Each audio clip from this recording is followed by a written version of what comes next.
जय हिंद। हम इस वीडियो में समझेंगे ट्रांसफार्मर की वर्किंग के बारे में कि ट्रांसफार्मर कैसे काम करता है, ट्रांसफार्मर आखिर हम यूज ही क्यों करते हैं, काम क्या करता है, ये इसके बारे में समझेंगे। ये भी समझेंगे कि आखिर इलेक्ट्रिसिटी है क्या। पहले ये ही समझेंगे कि इलेक्ट्रिसिटी क्या है, तभी हमको समझ में आएगा कि ट्रांसफार्मर को हम क्यों लगाते हैं, आखिर इसका काम क्या है। तो इसी के बारे में आज हम डिस्कस करेंगे। ये भी समझेंगे कि ट्रांसफार्मर जो है ओम के नियम का पालन करता है या नहीं करता है, पालन करता है तो कैसे करता है, नहीं करता है तो कैसे करता है। तो इसी के बारे में आज हम डिस्कस करेंगे। तो देखिए, ट्रांसफार्मर दिखने में कुछ ऐसा ही दिखता है। ये ट्रांसफार्मर जो है कुछ दिखता है ऐसा ही, और बड़े बड़े ट्रांसफार्मर तो आप रोड पे लगे हुए देखे ही होंगे, छोटे छोटे जो चार्जर में लगे होते हैं, इसी टाइप के ये ट्रांसफार्मर एक है। यहाँ पे देखिए, यहाँ पे कैपेसिटर है, यहाँ पे है डायोड है, यहाँ पे ब्लैक कलर का जो दिख रहा है ये कैपेसिटर यानी संधारित्र जिसको हिंदी में बोलते हैं। यहाँ पे ये रेजिस्टेंस लगा हुआ है जिसको हम बोलते हैं प्रतिरोध बोलते हैं, प्रतिरोधक ये लगा हुआ है, छोटा सा ये दिख रहा है आपको, ये प्रतिरोधक है, पहचान लीजिए। अब चलिए, अब देखिए यहाँ पे जो येलो कलर से ये दिख रहा है, येलो कलर से यही प्रतिरोधक है। अब देखिए, अब हम समझा रहे हैं आपको ट्रांसफार्मर, जहाँ पे प्रतिरोधक के बारे में नहीं पढ़ाएंगे तो ट्रांसफार्मर के बारे में। लेकिन ट्रांसफार्मर को पढ़ने से पहले ना हम विद्युत धारा के वर्किंग के बारे में समझ लेते हैं कि विद्युत धारा वर्क कैसे करता है, आखिर इसमें विभवांतर और ये धारा कहाँ से आ जाता है। जो इलेक्ट्रिसिटी है इसमें विभवांतर क्या होता है, धारा क्या होता है, इसके बारे में डिटेल से समझेंगे और तब समझेंगे कि ट्रांसफार्मर वर्क कैसे करता है। देखिए, जो हम इलेक्ट्रिसिटी जिसको कहते हैं, इस इलेक्ट्रिसिटी, वो इलेक्ट्रिसिटी एक्चुअली में है क्या। जो हमारे घरों में तार द्वारा आई होती है, उस तार में आखिर होता क्या है कि उसमें इलेक्ट्रिसिटी है, उसमें उस तार में कुछ नहीं होता है। आप जानते हैं कि धातुओं के पास क्या होता है, धातुओं के पास जो होता है मुक्त इलेक्ट्रॉन होते हैं। मुक्त इलेक्ट्रॉन का मतलब कि कोई भी धातु किसे कहते हैं, आप केमिस्ट्री में पढ़े होंगे, वे पदार्थ जो अपने अंदर से इलेक्ट्रॉन त्याग सकते हैं, अपने अंदर से इलेक्ट्रॉन निकाल सकते हैं, उनको हम धातु बोलते हैं यानी मेटल बोलते हैं। ठीक। अब ये जो धातु हैं जिन इलेक्ट्रॉनों को निकालते हैं अपने बाहरी कोर से ना, उसी इलेक्ट्रॉन को हम बोल देते हैं मुक्त इलेक्ट्रॉन। क्या बोल देते हैं? मुक्त इलेक्ट्रॉन यानी फ्री इलेक्ट्रॉन।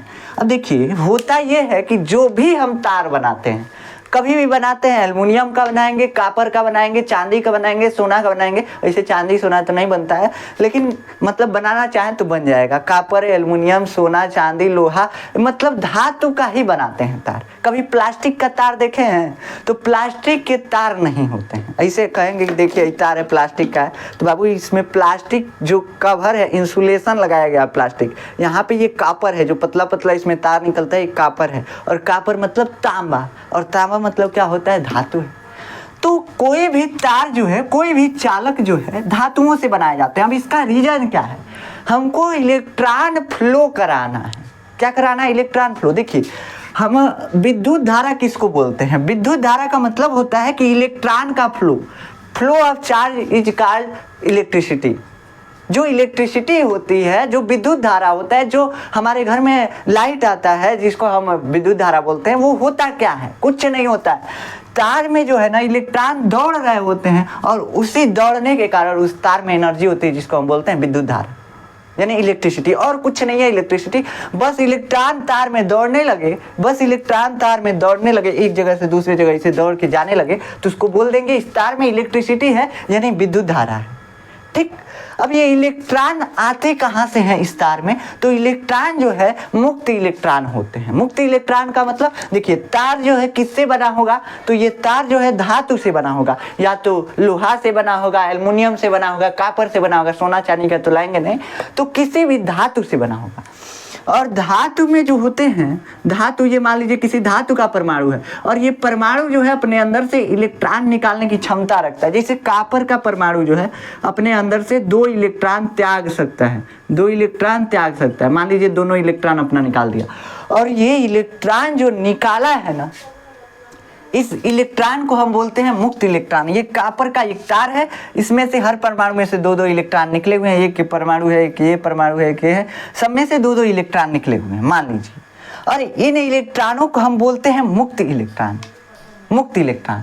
तो इस तार में क्या हुआ, इलेक्ट्रॉन निकले हुए हैं। अगर ये इलेक्ट्रॉन गति करने लगे, मोशन में आ गए, एक इलेक्ट्रॉन जो है एक दिशा में, यानी जो इलेक्ट्रॉन है एक ही दिशा में, एक दिशा में, वन डायरेक्शन, ठीक। तो एक दिशा में अगर फ्लो करने लगे, मान लीजिए इधर सभी इलेक्ट्रॉन इधर जा रहे हैं मोशन करते हुए, गति करते हुए, तो अगर एक ही दिशा में जब चार्ज फ्लो होने लगता है तो वही इलेक्ट्रिसिटी का रूप ले लेता है, विद्युत धारा का रूप ले लेता है। और कुछ नहीं है विद्युत धारा, बस तार में जो इलेक्ट्रॉन होते हैं वही फ्लो होने लगते हैं, एक जगह से दूसरी जगह जाने लगते हैं, एक दिशा में जाएंगे। ये नहीं कि एगो हेनी इलेक्ट्रॉन जा रहा है एगो हेनी जा रहा है, ऐसे नहीं होगा, सभी इलेक्ट्रॉन एक ही दिशा में। अब कहेंगे काहे इलेक्ट्रॉन को ही दौड़ा रहे हैं, काहे नहीं कॉपर के परमाणु को ही दौड़ा दे रहे हैं। कोई कहेगा देखिए इलेक्ट्रॉन पे क्या होता है, माइनस चार्ज होता है, इलेक्ट्रॉन पे क्या होता है, माइनस चार्ज होता है, माइनस यानी ऋण आवेश होता है, और प्रोटॉन जो होता है इस पे प्लस चार्ज होता है। और चार्ज का फ्लो हम इलेक्ट्रिसिटी बोलते हैं, है ना। क्या हम बोले कि चार्ज को अगर फ्लो करा दिए, चार्ज दौड़ा दिए आप, तो इलेक्ट्रिसिटी बन गया। अब चाहे आप प्लस को दौड़ाइए चाहे माइनस को दौड़ाइए, कोई दिक्कत नहीं है, किसी को दौड़ा सकते हैं। कोई भी दौड़ गया अगर तार में तो क्या हो गया, वहां पे विद्युत धारा आ गई। लेकिन हम यहाँ पे कह रहे नहीं इलेक्ट्रॉन दौड़ेगा, काहे, प्रोटॉन को नहीं दौड़ा सकते हैं, प्रोटॉन को नहीं दौड़ा सकते हैं आप, आपके बस की बात नहीं है प्रोटॉन को दौड़ाना। अगर प्रोटॉन को दौड़ा देंगे तो ये कॉपर बचेगा ही नहीं, समझे। तो इलेक्ट्रॉन को दौड़ाते हैं, क्यों, देखिए कोई भी चीज परमाणुओं से मिलकर के बना हुआ है, ये एक परमाणु एक परमाणु एक परमाणु और ये परमाणु, सभी परमाणु हैं, ये कॉपर का तार इसे बन गया, ठीक।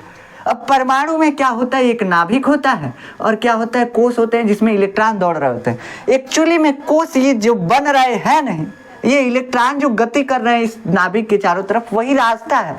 और ये जो है मूल कण है, ये जो नाभिक है यही कण के रूप में है, और बाकी सब इलेक्ट्रॉनों तो इसे बस चकरिया रहे हैं सब इसको, और ये कुछ नहीं है इन सब का काम है। रास्ता यहाँ पे है नहीं, ये कोष जो हम दिखा रहे हैं कुछ है ये नहीं है, जो इलेक्ट्रॉन गति कर रहा है ना उसके रास्ते को हम यहाँ पे बनाए हैं। तो ये कुछ नहीं होता है, इलेक्ट्रॉन का कोष कुछ नहीं होता है, बस इलेक्ट्रॉन का रास्ता होता है। अब समझिए, अगर हम इलेक्ट्रॉन को दौड़ा रहे हैं तो परमाणु का नाभिक यहीं पे रह जाएगा, ये परमाणु का जो मेन कण है यहीं पे रहेगा, है ना।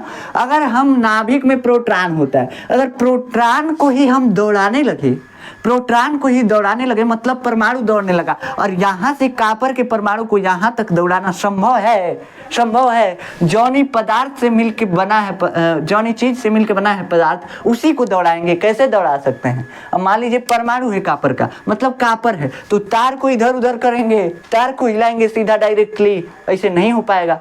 तो हम तार में हमको चार्ज फ्लो कराना है, और चार्ज में हम फ्लो क्या करा सकते हैं, इलेक्ट्रॉन। अगर हम प्रोटॉन फ्लो कराने लगे तो ये कॉपर का परमाणु ही गति करने लगेगा। परमाणु की गति का मतलब कि तार गति किया, तार एक जगह से दूसरी जगह चल के चला जाएगा, क्या ऐसे होना संभव नहीं है। तो इसलिए हम इलेक्ट्रॉन को गति कराते हैं, इलेक्ट्रॉन को मोशन देते हैं, तब जाकर के हमारे तार में क्या आता है, करंट आता है, जिसको हम इलेक्ट्रिसिटी भी बोलते हैं। अब कई लोग इसमें कंफ्यूज होते हैं कि करंट में दो चीजें आती हैं, एक होता है धारा, एक होता है वोल्टेज, इसमें कंफ्यूज होते हैं। इसको हम बताते हैं। देखिए इसमें वोल्टेज और धारा क्या है। अभी तक तो समझ में आया कि flow of charge is called electricity, one direction flow होगा, मतलब कि एक ही दिशा में जब आवेश गति करने लगते हैं, आवेश फ्लो होने लगते हैं, तो उसको क्या बोलते हैं, इलेक्ट्रिसिटी बोलते हैं, यानी कि विद्युत धारा बोलते हैं। अब इसमें देखिए, इस विद्युत धारा में दो चीजें आती हैं, एक होता है आई जिसको हम बोलते हैं विद्युत धारा, एक होता है वोल्टेज यानी जिसको हम बोलते हैं विभवांतर। दो चीजें आती हैं। ये होता क्या है इसके बारे में एक्चुअली में समझते हैं। इलेक्ट्रॉन के गति को हम बोलते हैं विद्युत धारा। अब वोल्टेज पहले समझिए। वोल्टेज समझने के लिए ये सोचिए कि आखिर है इलेक्ट्रॉन दौड़ा कहाँ है, आखिर दौड़ कहाँ रहा है। अगर हमको कुकुर चोटियाएगा तभी दौड़ेंगे, हमको चाहे कुकुर चोटियाए चाहे बाघ चोटियाए, कुछ चोटियाएगा तभी दौड़ेंगे, और मतलब किसी काम के लिए दौड़ेंगे, किसी कार्य को करने के लिए। और जब दौड़ेंगे हम तो हमारे अंदर से एनर्जी खर्च होगी, मतलब हमको खाना चाहिए और खाना से हम एनर्जी बनाएंगे तब हम दौड़ेंगे। तो मतलब किसी भी चीज को गति करने के लिए क्या चाहिए, एनर्जी चाहिए, यानी ऊर्जा चाहिए। इलेक्ट्रॉन बिना एनर्जी के दौड़ेगा नहीं दौड़ेगा। अब इसको हम ऊर्जा कहाँ से दे रहे हैं, इसको कौन ढकेला है इसको इलेक्ट्रॉन को कि ये दौड़ रहा है, ये इलेक्ट्रॉन कहाँ फ्लो हो रहा है, इसके बारे में समझते हैं। तो देखिए होता है एक चीज विभवांतर, क्या होता है विभवांतर, जिसको हम वोल्टेज बोलते हैं। एक चूल्हे में इलेक्ट्रॉन को दौड़ाने वाला कारक यही है। जब तक ये नहीं रहेगा इलेक्ट्रॉन दौड़ भी नहीं करेगा। यही जो है इस इलेक्ट्रॉन को धक्का देता है। कैसे धक्का देता है तो देखिए, यहाँ पे मान लीजिए ये एक प्लस आवेश है, यहाँ पे एक प्लस आवेश है, कुछ आवेश है, जानते हैं ना। और आप ये भी जानते हैं कि आवेश के चारों तरफ विभव होता है। किसी भी बिंदु पे आप विभव निकाल सकते हैं 1/4πε0 Q/r से, आप जानते हैं निकाल सकते हैं विभव। ठीक, यहाँ पे मान लीजिए एक ये बिंदु है इस आवेश के पास, इस आवेश के पास यहाँ पे एक ये बिंदु है जिसको हम बी बोल रहे हैं। ठीक, इस बिंदु पे, अब इस बिंदु पे मान लीजिए इस आवेश के कारण विभव जो है 20 वोल्ट है। और ये विभव का मतलब क्या है? विभव का मतलब क्या है? देखिए, विभव का मेन अर्थ जो होता है ना, वो ये होता है कि इस चार्ज पे यहाँ से कितना बल ज़्यादा लगेगा। जैसे यहाँ पे अगर ये प्लस चार्ज है, हम यहाँ पे अगर माइनस चार्ज लाएं तो क्या होता है, दो चार्जों के बीच, अपोजिट चार्जों के बीच अट्रैक्शन होता है। मतलब दोनों एक दूसरे से चिपकना चाहेंगे। ठीक, तो चिपकना चाहेंगे तो इस बिंदु पे देखो, इस बिंदु पे जो चार्ज आएगा उस पर कितना बल लगेगा, तो उस पर बल जो है अधिक लगेगा। अगर यही बिंदु दूर होता तो इस पर बल थोड़ा कम लगता, और दूर होता कम लगता। ठीक, मतलब ये जो निगेटिव चार्ज है जितना दूर चला जाता उतना बल कम लगने लगता, मतलब विभव कम होता जाता। इसका पोटेंशियल मतलब होता है विभव, है ना। पोटेंशियल, आपकी क्षमता कितनी है, तो बाबू यहाँ पे ये जो प्लस चार्ज है ये क्या करता है, माइनस को अट्रैक्ट करता है या प्लस को धक्का देता है। तो ये जो है इस बिंदु पे आपकी क्षमता कितनी है, इस चार्ज से पूछा जा रहा है कि बबुआ तुम्हारा इस बिंदु पे क्षमता कितना है, कितना निगेटिव चार्ज को कितना फोर्स से खींच सकते हो, या इस बिंदु पे अगर हम पॉजिटिव चार्ज रखें तो कितना फोर्स से इसको ढकेल सकते हो। बस यही है इसका पोटेंशियल, यही है इसका विभव, और कुछ नहीं है। विभव का मेन अर्थ यही होता है। क्या होता है? विभव का मेन अर्थ है कि ये जो निगेटिव चार्ज है या पॉजिटिव चार्ज है, इसकी पोटेंशियल कितनी है, इसकी क्षमता कितनी, और कुछ नहीं है। अब समझिए, ये हो गया पोटेंशियल। अब मान लीजिए कि इस बिंदु पे इस चार्ज के कारण पोटेंशियल 10 वोल्ट है। 10 वोल्ट है, हम यूनिट लेते हैं नापने के लिए। अब कहे कि इलेक्ट्रॉन, हम यहाँ पे इन दोनों चार्जों के बीच में इलेक्ट्रॉन रखते हैं, इन दोनों विभव के बीच में क्या रखते हैं, इलेक्ट्रॉन रखते हैं एक। अब ये इलेक्ट्रॉन सोचो बाबू किधर गति करना चाहिए, गति इसको इधर करना चाहिए। काहे से कि इसकी क्षमता ज़्यादा है। इस बिंदु पे देखा जाए तो इसकी क्षमता ज़्यादा है। अगर इसी बिंदु पे इस चार्ज से मान लीजिए ये r दूरी पे है, ये भी r दूरी पे बिंदु है, ये भी r, यहाँ पे भी ये भी r है और ये भी r है, तो अगर हम कहीं इलेक्ट्रॉन को रखें तो इस वाले विभव का, इस पॉइंट का विभव ज़्यादा है, मतलब इस पॉइंट पे इलेक्ट्रॉन को खींचने की क्षमता ज़्यादा है, पोटेंशियल ज़्यादा है, तो ये इलेक्ट्रॉन जो है इधर गति करने लगेगा, है ना, गति करने लगेगा। तो इसका मतलब कि इलेक्ट्रॉन जो है निम्न विभव से उच्च विभव की ओर गति करता है। इलेक्ट्रॉन क्या करता है बाबू, निम्न विभव से उच्च विभव की ओर गति करता है। लेकिन हम इलेक्ट्रॉन के फ्लो के विपरीत दिशा में धारा को मानते हैं, इसलिए हम कहते हैं कि विद्युत धारा जो है उच्च विभव से निम्न विभव की ओर बह रही है। ठीक, तो देखिए हम क्या कहते हैं कि इलेक्ट्रॉन के फ्लो के विपरीत दिशा में विद्युत धारा बहती है। इलेक्ट्रॉन है नहीं दौड़ रहा है, मतलब विद्युत धारा होने जा रहा है, बस, और ये कुछ नहीं है। सिंपल है, इलेक्ट्रॉन है नहीं दौड़ रहा मतलब विद्युत धारा होने जा रहा है, बस, और कुछ नहीं है। अब यहाँ पे विद्युत धारा की दिशा ये हो गई। अब इलेक्ट्रॉन इधर दौड़ रहा है, क्यों दौड़ा?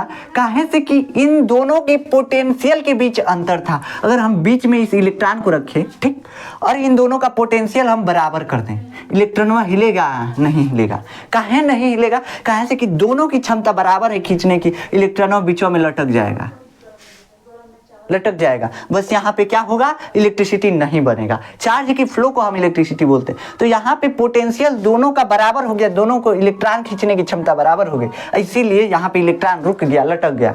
अब देखो, अगर जितना मतलब विभव का अंतर रहेगा, जितना पोटेंशियल का अंतर रहेगा, यहाँ पे 20 है, इसका मान लो पोटेंशियल 2 कर दिए, तो क्या होगा, और तेज इलेक्ट्रॉन इधर जाएगा। तो जितना पोटेंशियल का अंतर होगा, जितना विभव का अंतर होगा, इलेक्ट्रॉन उतना ही तेज गति करेगा, उतना ही तेज दौड़ेगा। क्या हुआ, उतना ही तेज दौड़ेगा। यहाँ पे विभव का अंतर कितना है, तो 20-2 यानी 18 विभवांतर है। 18 वोल्टेज कितना है इन दोनों बिंदुओं के बीच का वोल्टेज, तो 18 वोल्ट है, मतलब कि विभवांतर ज्यादा है। तो अब विभवांतर जितना ज्यादा उतना तेज इलेक्ट्रॉन गति करेगा। तो अब से विभवांतर को क्या समझोगे कि जितना ज्यादा विभवांतर उतना ज्यादा तेज इलेक्ट्रॉन गति करेगा। मतलब कि विभवांतर कुछ नहीं है, इलेक्ट्रॉन का स्पीड है, कितना तेज इलेक्ट्रॉन गति कर रहा है ना। तो इलेक्ट्रॉन जितना ज्यादा विभवांतर उतना तेज इलेक्ट्रॉन गति करेगा। तो देखो ना, इलेक्ट्रॉन का वेग प्रोपोर्शनल होगा डायरेक्टली किसके, विभवांतर के, यानी वोल्टेज के। ठीक, वोल्टेज को भी V से दिखाता है, इसको स्मॉल v से दिखा दो। तो वोल्टेज जो है डायरेक्टली प्रोपोर्शनल होगा इलेक्ट्रॉन के वेग के। जब वोल्टेज बढ़ेगा इलेक्ट्रॉन का वेग बढ़ जाएगा। तो इसका मतलब कि जब कहेंगे हम कि वोल्टेज ज्यादा है, वोल्टेज बढ़ रहा है, मतलब इलेक्ट्रॉन तेज दौड़ने लगा, इलेक्ट्रॉन तेज दौड़ने लगा। बस इतना ही अब आप समझिएगा। अब विद्युत धारा का मतलब समझिए। विद्युत धारा को हम परिभाषित करने के लिए क्या कहते हैं, कहते हैं कि किसी क्षेत्रफल से, किसी तार के अनुप्रस्थ काट के क्षेत्रफल से, यानी इस क्षेत्रफल से 1 सेकेंड में कितना इलेक्ट्रॉन गुजर रहा है, उसकी संख्या को हम विद्युत धारा बोलते हैं। मतलब कि कितना ज्यादा चार्ज गुजर रहा है, और चार्ज इसमें क्या है, इलेक्ट्रॉन ही तो है। तो यानी कि कितना मात्रा में इलेक्ट्रॉन गति कर रहा है, इसी को हम विद्युत धारा बोलते हैं। इलेक्ट्रॉन कितना तेज गति कर रहा है, इसको विभवांतर, वोल्टेज, वोल्टेज क्या है, कितना फास्ट गति कर रहा है इलेक्ट्रॉन, उसको विभवांतर बोलते हैं, यानी वोल्टेज बोलते हैं। और विद्युत धारा किसको बोलते हैं, तो विद्युत धारा कितना ज्यादा मात्रा में, यहाँ से मान लीजिए कि 10 इलेक्ट्रॉन गति किए और एक बार 100 इलेक्ट्रॉन गति किए, तो विद्युत धारा कब ज्यादा होगी, जब इलेक्ट्रॉन यहाँ पे 1 सेकेंड में 100 इलेक्ट्रॉन गति कर रहे हैं। और जब यहाँ पे एक सेकेंड में हम कहें कि नहीं 10 इलेक्ट्रॉन गति कर रहे हैं, तो यहाँ पे धारा कम होगी, है ना।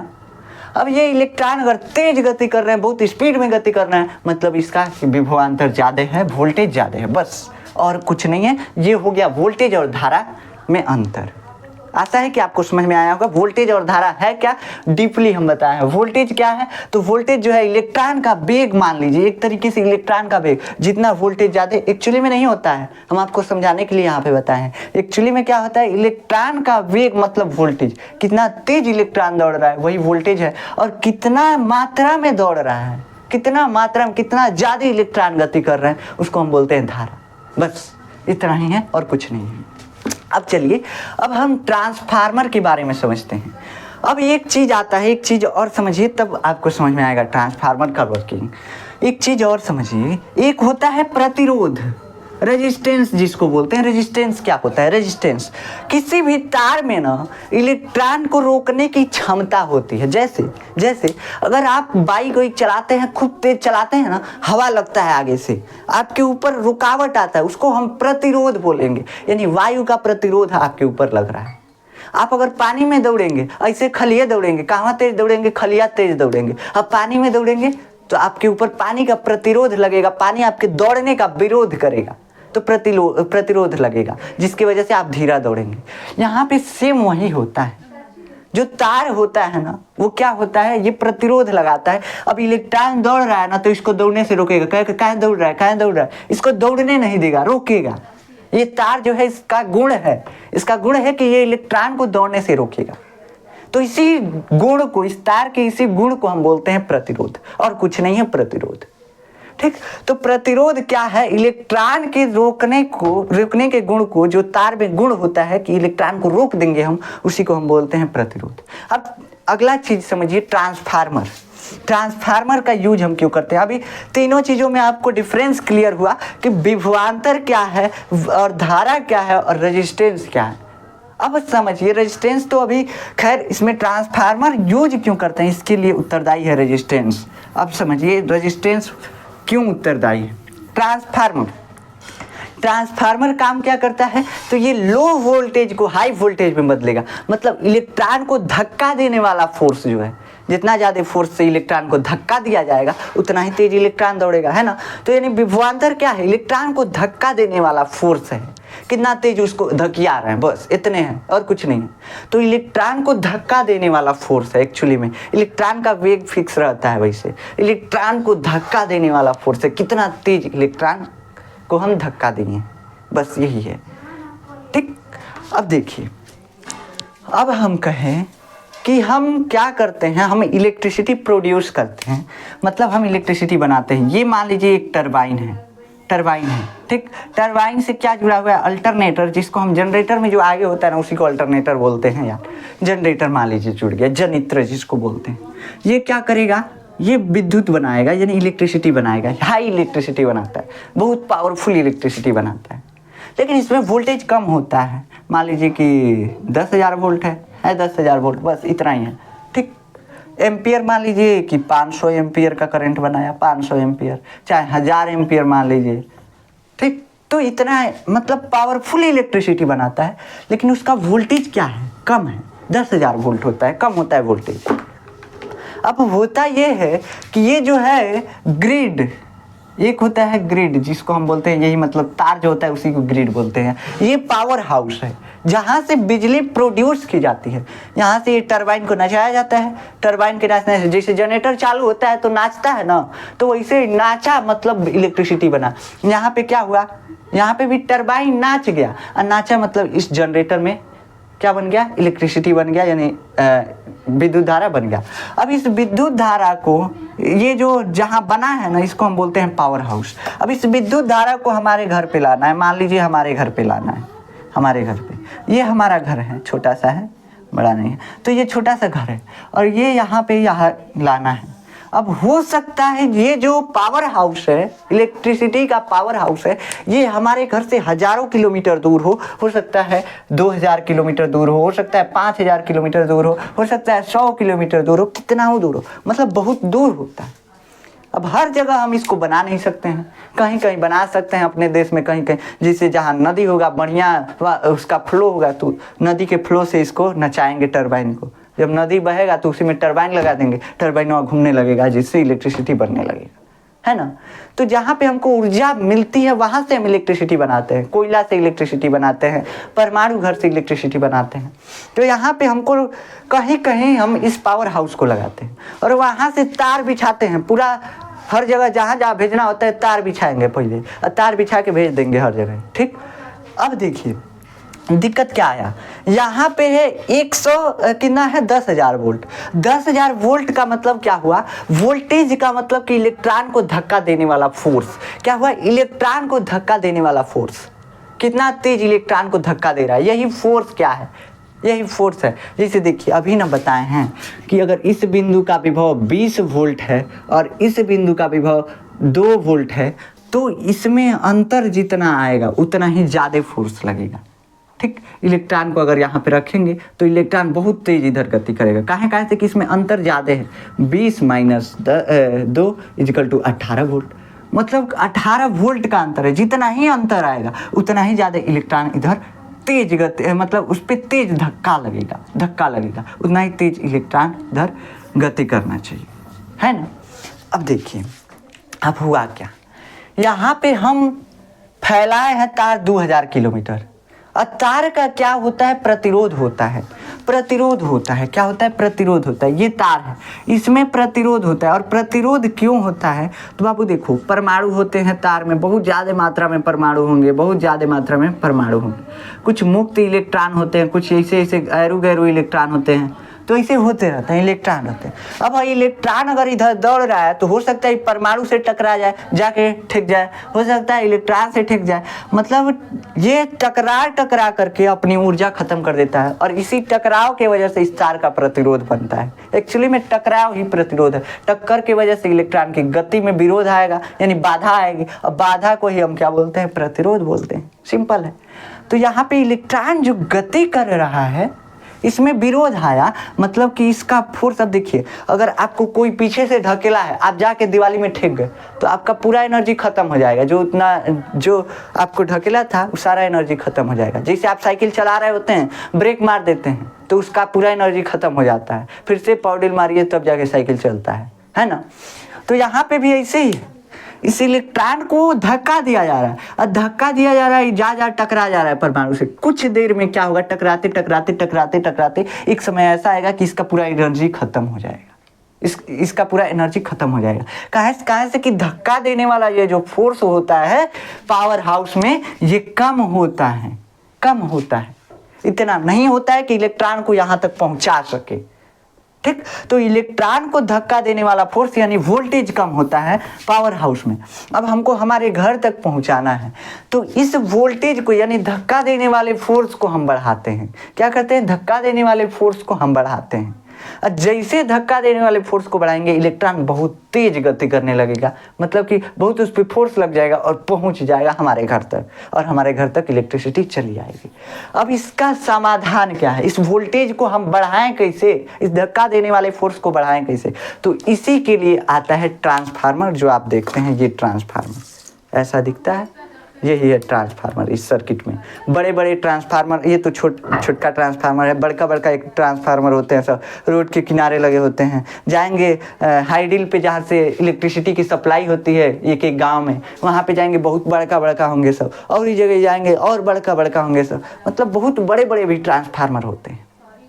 अब ये करते क्या हैं बाबू, ट्रांसफार्मर का दो ही काम होता है।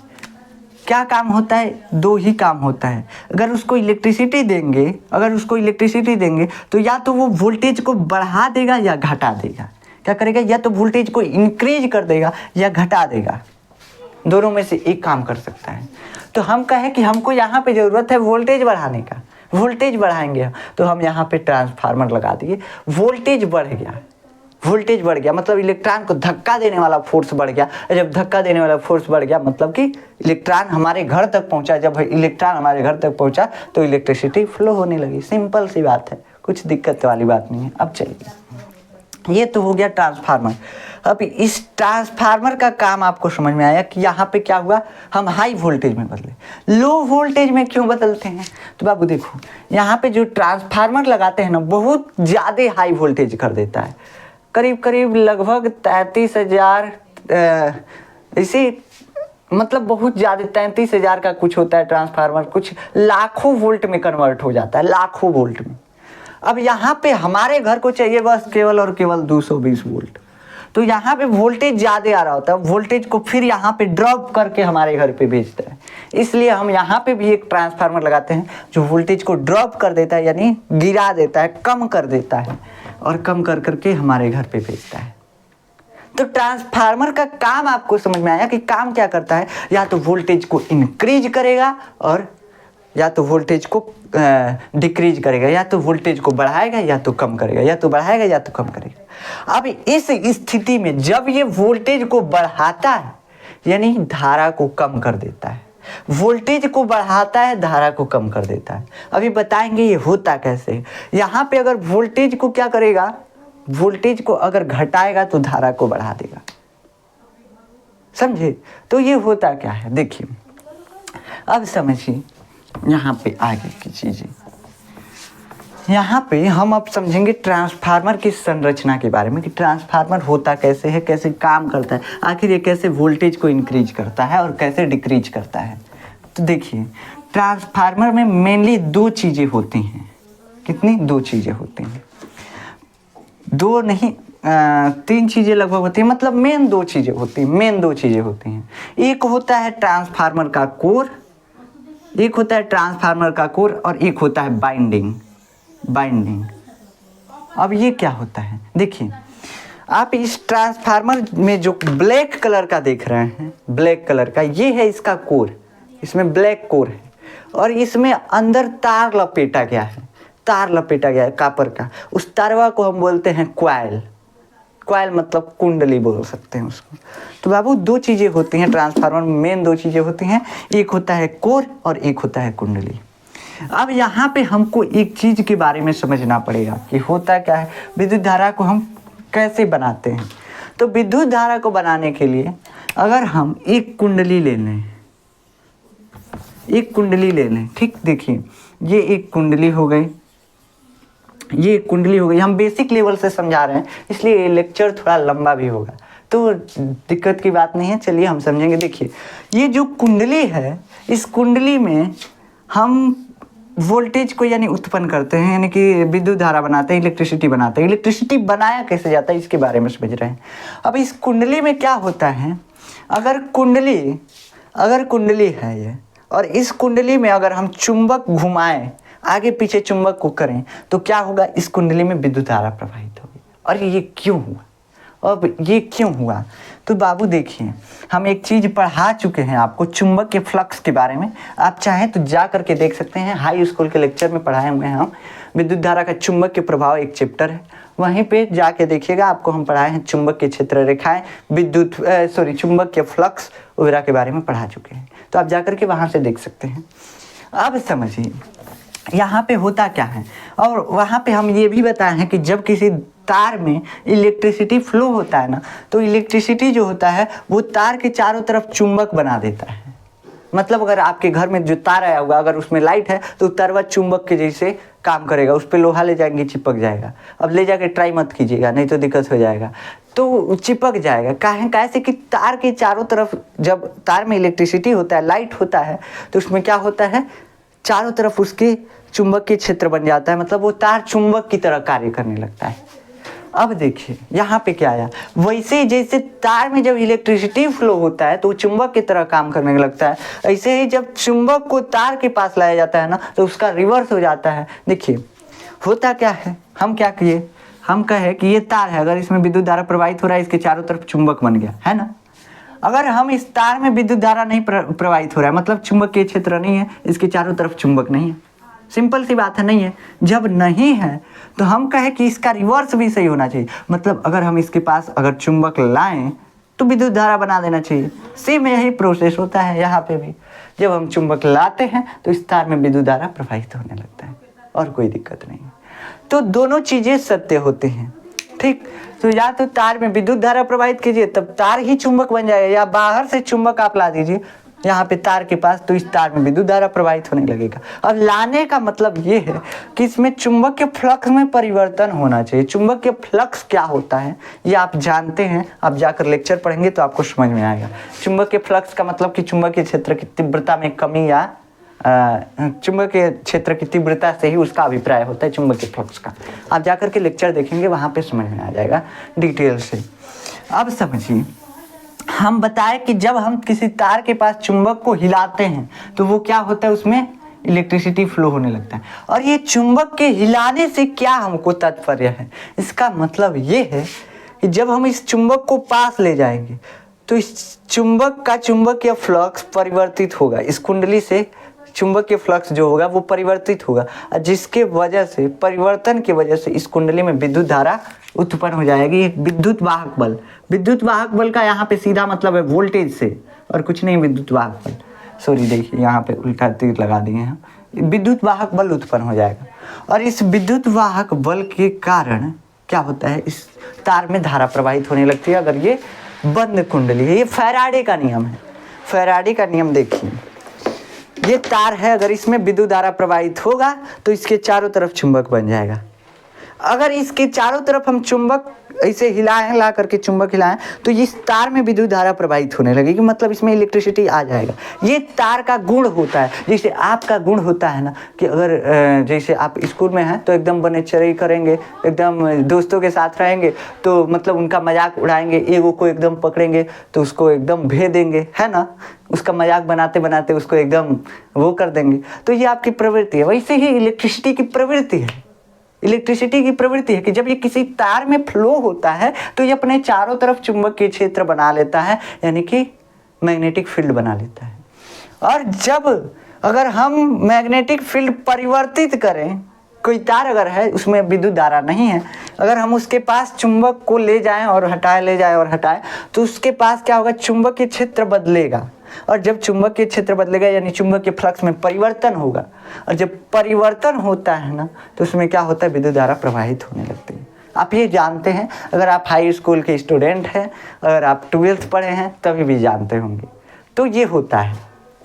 अब क्या होता है, अगर हम किसी कुंडली में चुंबक के फ्लक्स का परिवर्तन करें तो क्या होगा, चुंबक के फ्लक्स का जैसे परिवर्तन करेंगे तो ये इस कुंडली में धारा उत्पन्न हो जाएगी, विद्युत वाहक बल बन जाएगा, जिसकी वजह से विद्युत धारा प्रवाहित होने लगेगी। सिंपल सी बात है।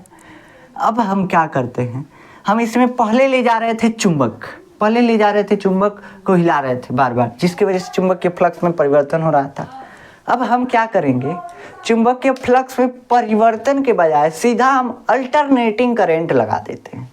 क्या करें, अल्टरनेटिंग करंट लगा दें। देखिए, हम कहें कि हम दो कुंडली बनाते हैं, हमको मालूम है, हम देखिए अब कुंडली काहे बनाते हैं, ये बात उठती है यहाँ पे। एक चीज़ और उठता है कि ये हम कुंडली ही क्यों बनाए। हमको तो पता है कि कोई भी तार कैसा सीधा रहे चाहे टेढ़ रहे, कैसा रहे, क्या होगा, उसके चारों तरफ चुंबकीय क्षेत्र बन जाएगा, है कि नहीं है।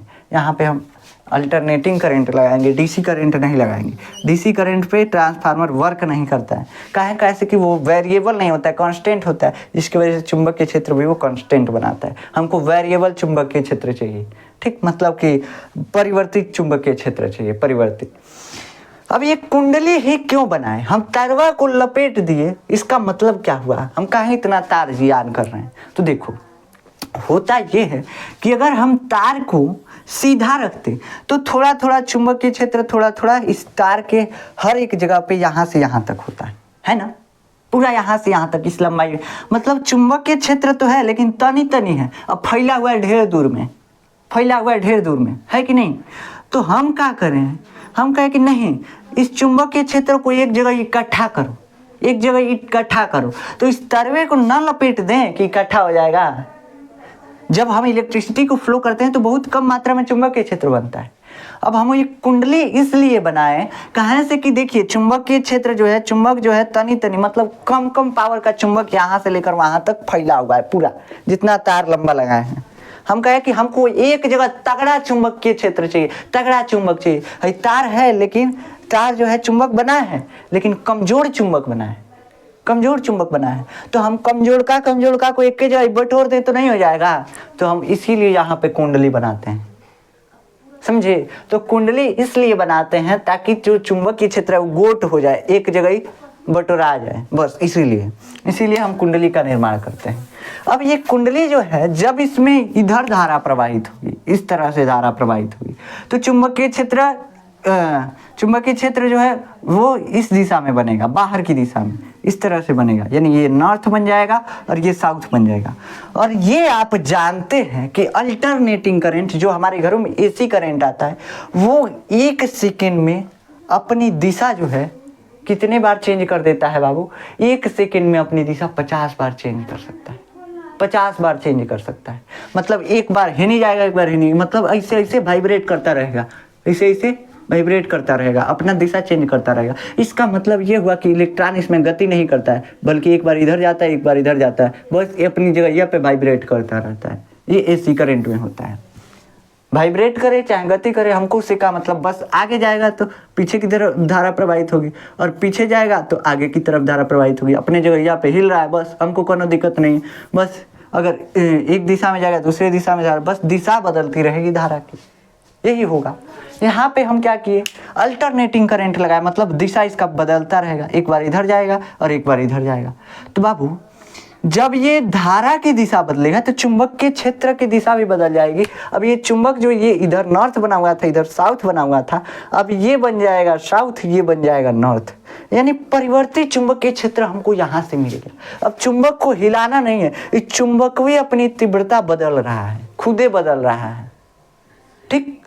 ये चुंबकवे जो है अपना तीव्रता बदल रहा है, मतलब कम ज्यादा अपना पावर कम कर रहा है, एक बार फिर ज्यादा कर रहा है, कम कर रहा है, ज्यादा कर रहा है, और अपनी दिशा भी चेंज कर रहा है साथ साथ।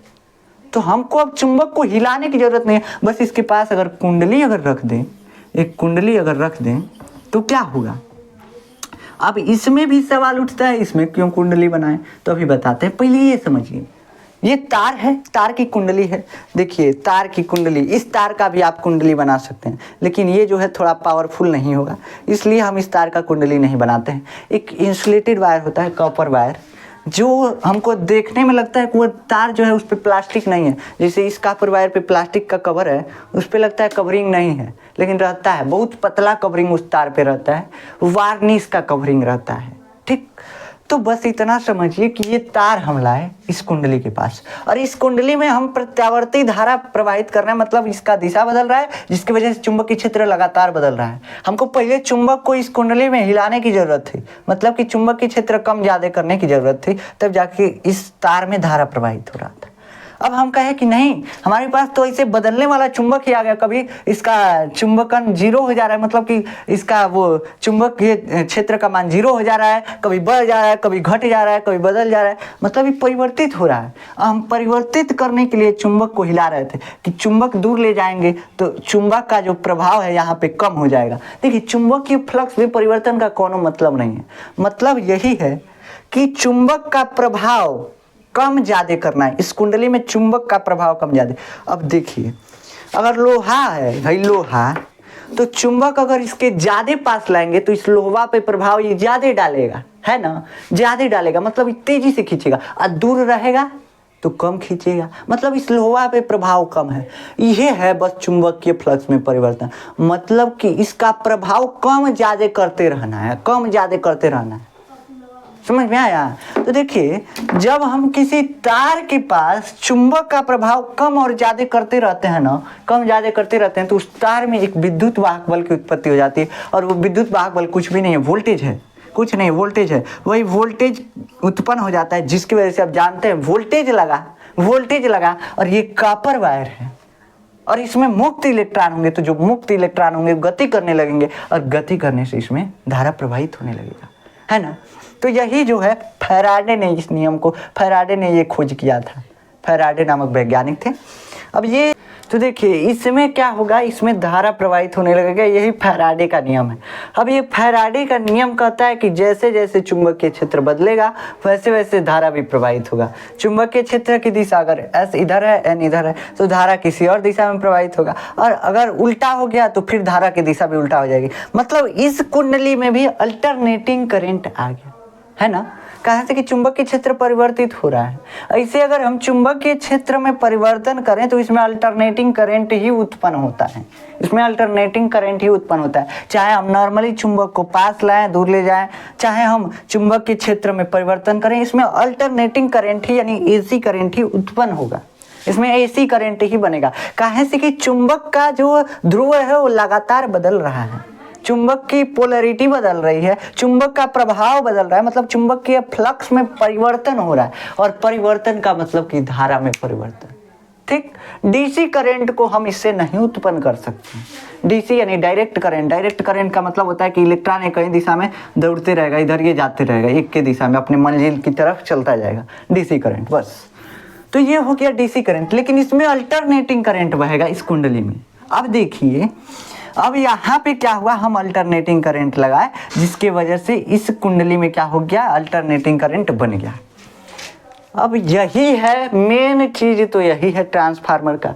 अब आप सुने होंगे कि जब परिपथ पूरा होता है तभी विद्युत धारा प्रवाहित होती है। मतलब जैसे यहाँ पे अगर हम बैटरी लगा दें और यहाँ पे बल्ब लगा दें तो परिपथ पूरा होना चाहिए, तभी विद्युत धारा प्रवाहित होगा, है ना, तभी विद्युत धारा प्रवाहित होगा। और कहीं तनी मनी टूट गया परिपथ ना, तो नहीं प्रवाहित होगा। तार तनी मनी कहीं टूट गया तो बल्ब नहीं जलेगा।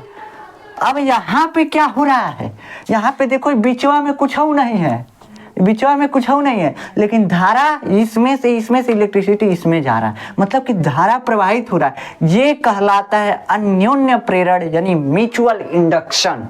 इसको क्या बोलते हैं, म्यूचुअल इंडक्शन।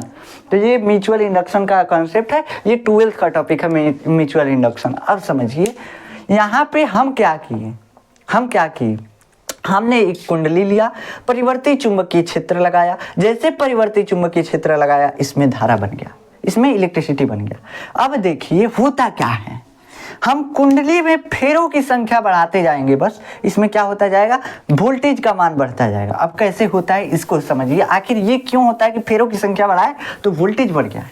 देखो, जैसे एक मान लो कि एक तार लिए तो इसमें इस तार में क्या हो रहा है, इस तार में अगर हम चुंबकीय क्षेत्र यहाँ पे तार अगर बस लगाते तो चुंबकीय क्षेत्र का परिवर्तन इसी तार पे होता, बस इतना ही दूरी में होता, ज़्यादा इसका क्षेत्रफल नहीं है तार का, बहुत पतला है तार, क्षेत्रफल कम है ना।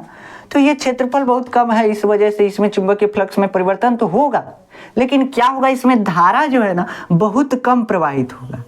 इस तार की वजह से धारा बहुत कम प्रवाहित होगा। अब क्या करें, तो अब कहे कि नहीं, हम इस तार को गोलियाएंगे। क्या कहे, गोलियाएंगे।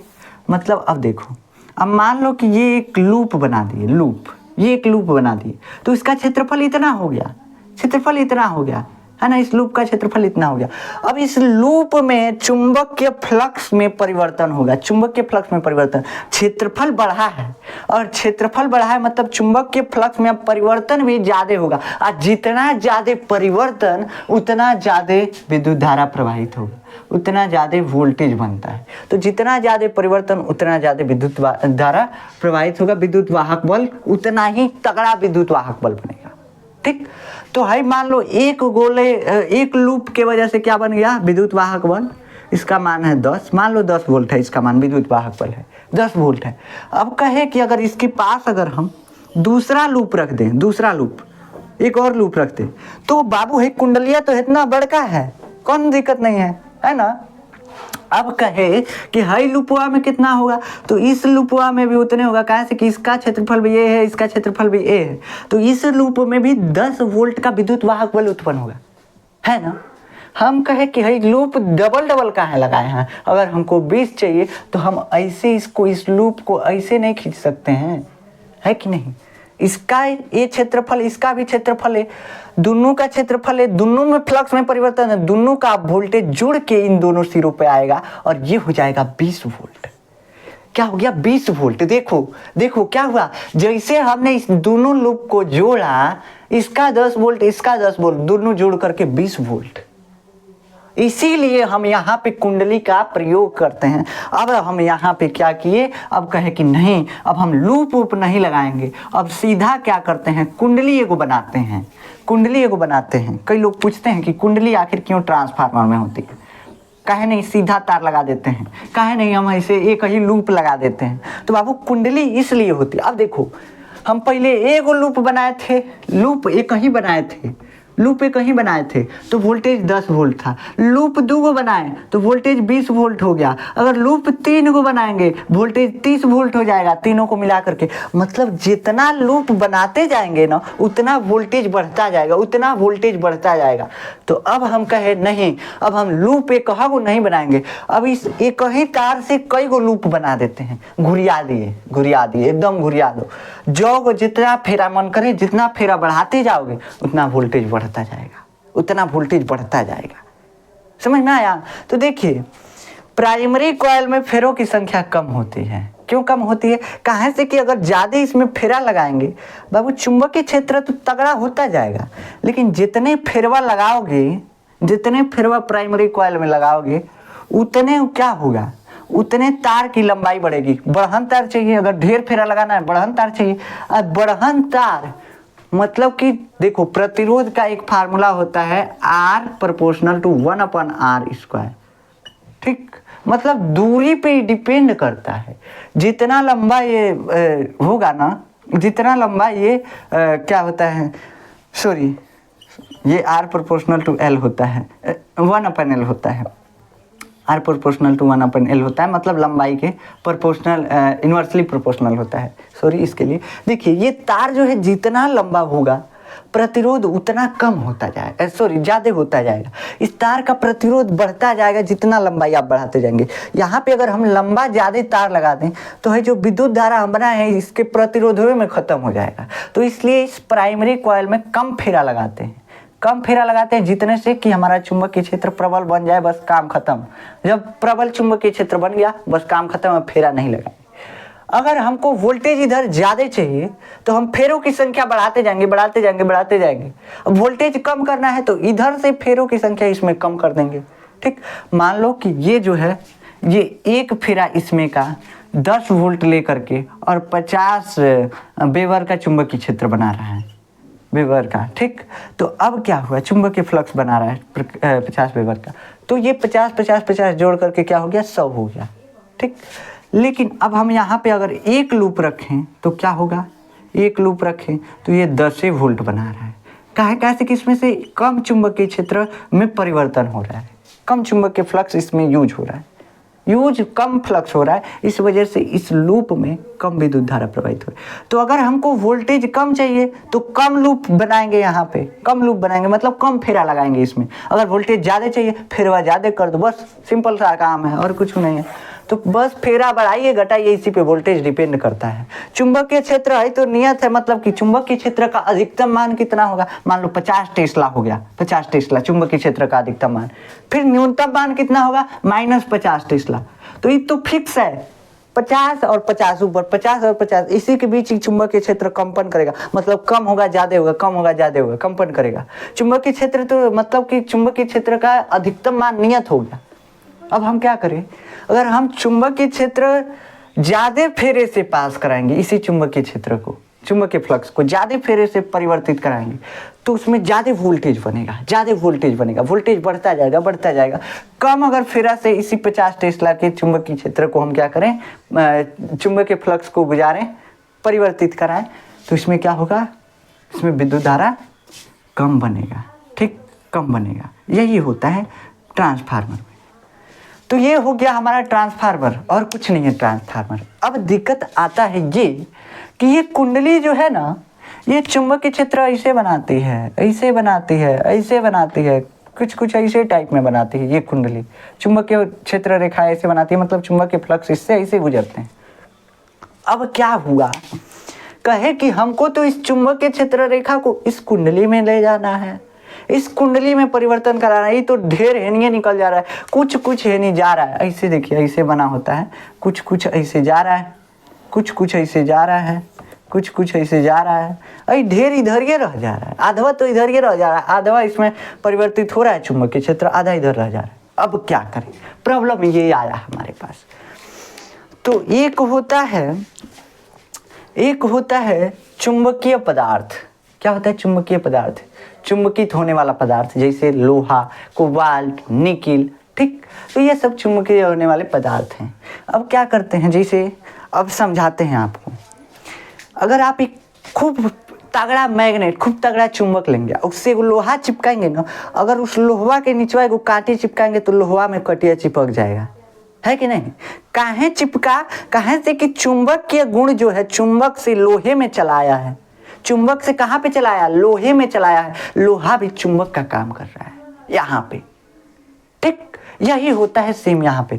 तो इसका मतलब कि हम लोहा से चुंबक के क्षेत्र को ट्रेवल करा सकते हैं, लोहा से चुंबक के फ्लक्स, चुंबकीय रेखाओं को हम ट्रेवल करा सकते हैं, यानी गति करा सकते हैं। समझ में आया। देखिए क्या हुआ, हम अगर किसी मैग्नेट को, पावरफुल मैग्नेट को अगर लोहा से चिपकाते हैं तो उस लोहा में अगर और लोहा चिपकाएं तो उस लोहा से और लोहे चिपक जाते हैं। इसका मतलब कि लोहा चुंबक का काम कर रहा है। ये मान लीजिए, देखिए ये चुंबक है और ये लोहा है, ठीक। इस लोहा को इस चुंबक से चिपका दिया। अब कहें कि इससे यहाँ पे अगर कांटे अटकाओगे तो अटक जाएगा। कहाँ अटक जाएगा, कहाँ से कि इस लोहा ने इस कांटे को पकड़ लिया। क्यों, क्योंकि ये लोहा के अंदर चुंबकीय गुण आ गया है। कौन ट्रांसफर किया, ये चुंबक इसमें ट्रांसफर कर दिया। मतलब कि ये जो है इसमें से चुंबकीय गुण इसमें ट्रांसफर हो सकता है। तो हम क्या करें, हम क्या करें, हम कहें कि देखो, हम कहें कि देखो, हम चुंबकीय गुण हमको ट्रांसफर करना है, चुंबकीय गुण हमको ट्रांसफर करना है इस कुंडली से दूसरे कुंडली में। हम अब लगाएंगे कोर, कहें से कि हमारा ढेर चुंबकीय फ्लक्स बर्बाद हो जा रहा है, इधर उधर छिटा जा रहा है। हम कहेंगे सबको बटोर के ले जाना है इस कुंडली में, इस कुंडली में परिवर्तन के लिए सबको बटोर के ले जाना है। कौन बटोरेगा, तो ये जो चुंबकीय पदार्थ होते हैं वही बटोरेंगे। ये हो गया कुंडली, ठीक। ये हो गया आपका एक प्राइमरी कॉइल हो गया, जिसको हम प्राइमरी कॉइल बोलते हैं। और ये हो गया आपका सेकेंडरी कॉइल, सेकेंडरी कॉइल, ठीक। ये सेकेंडरी कॉइल हो गया, ये सेकेंडरी कॉइल हो गया, और ये हो गया आपका प्राइमरी कॉइल। अब समझिए, ये तो चुंबकीय फ्लक्स बना रहा है, चारों ओर छिट रहा है, चारों ओर छिट रहा है। हम कह नहीं तुमको चारों ओर छिटने ही नहीं देंगे। कहे देखो यहाँ पे एगो लोहा लगाते हैं, यहाँ पे एगो लोहा लगाते हैं। अब कहे नहीं, इस लोहा को इस तरह से हम बनाते हैं कि चुंबकीय क्षेत्र जो है यहाँ पे ऐसे पूरा ट्रांसफर हो जाए।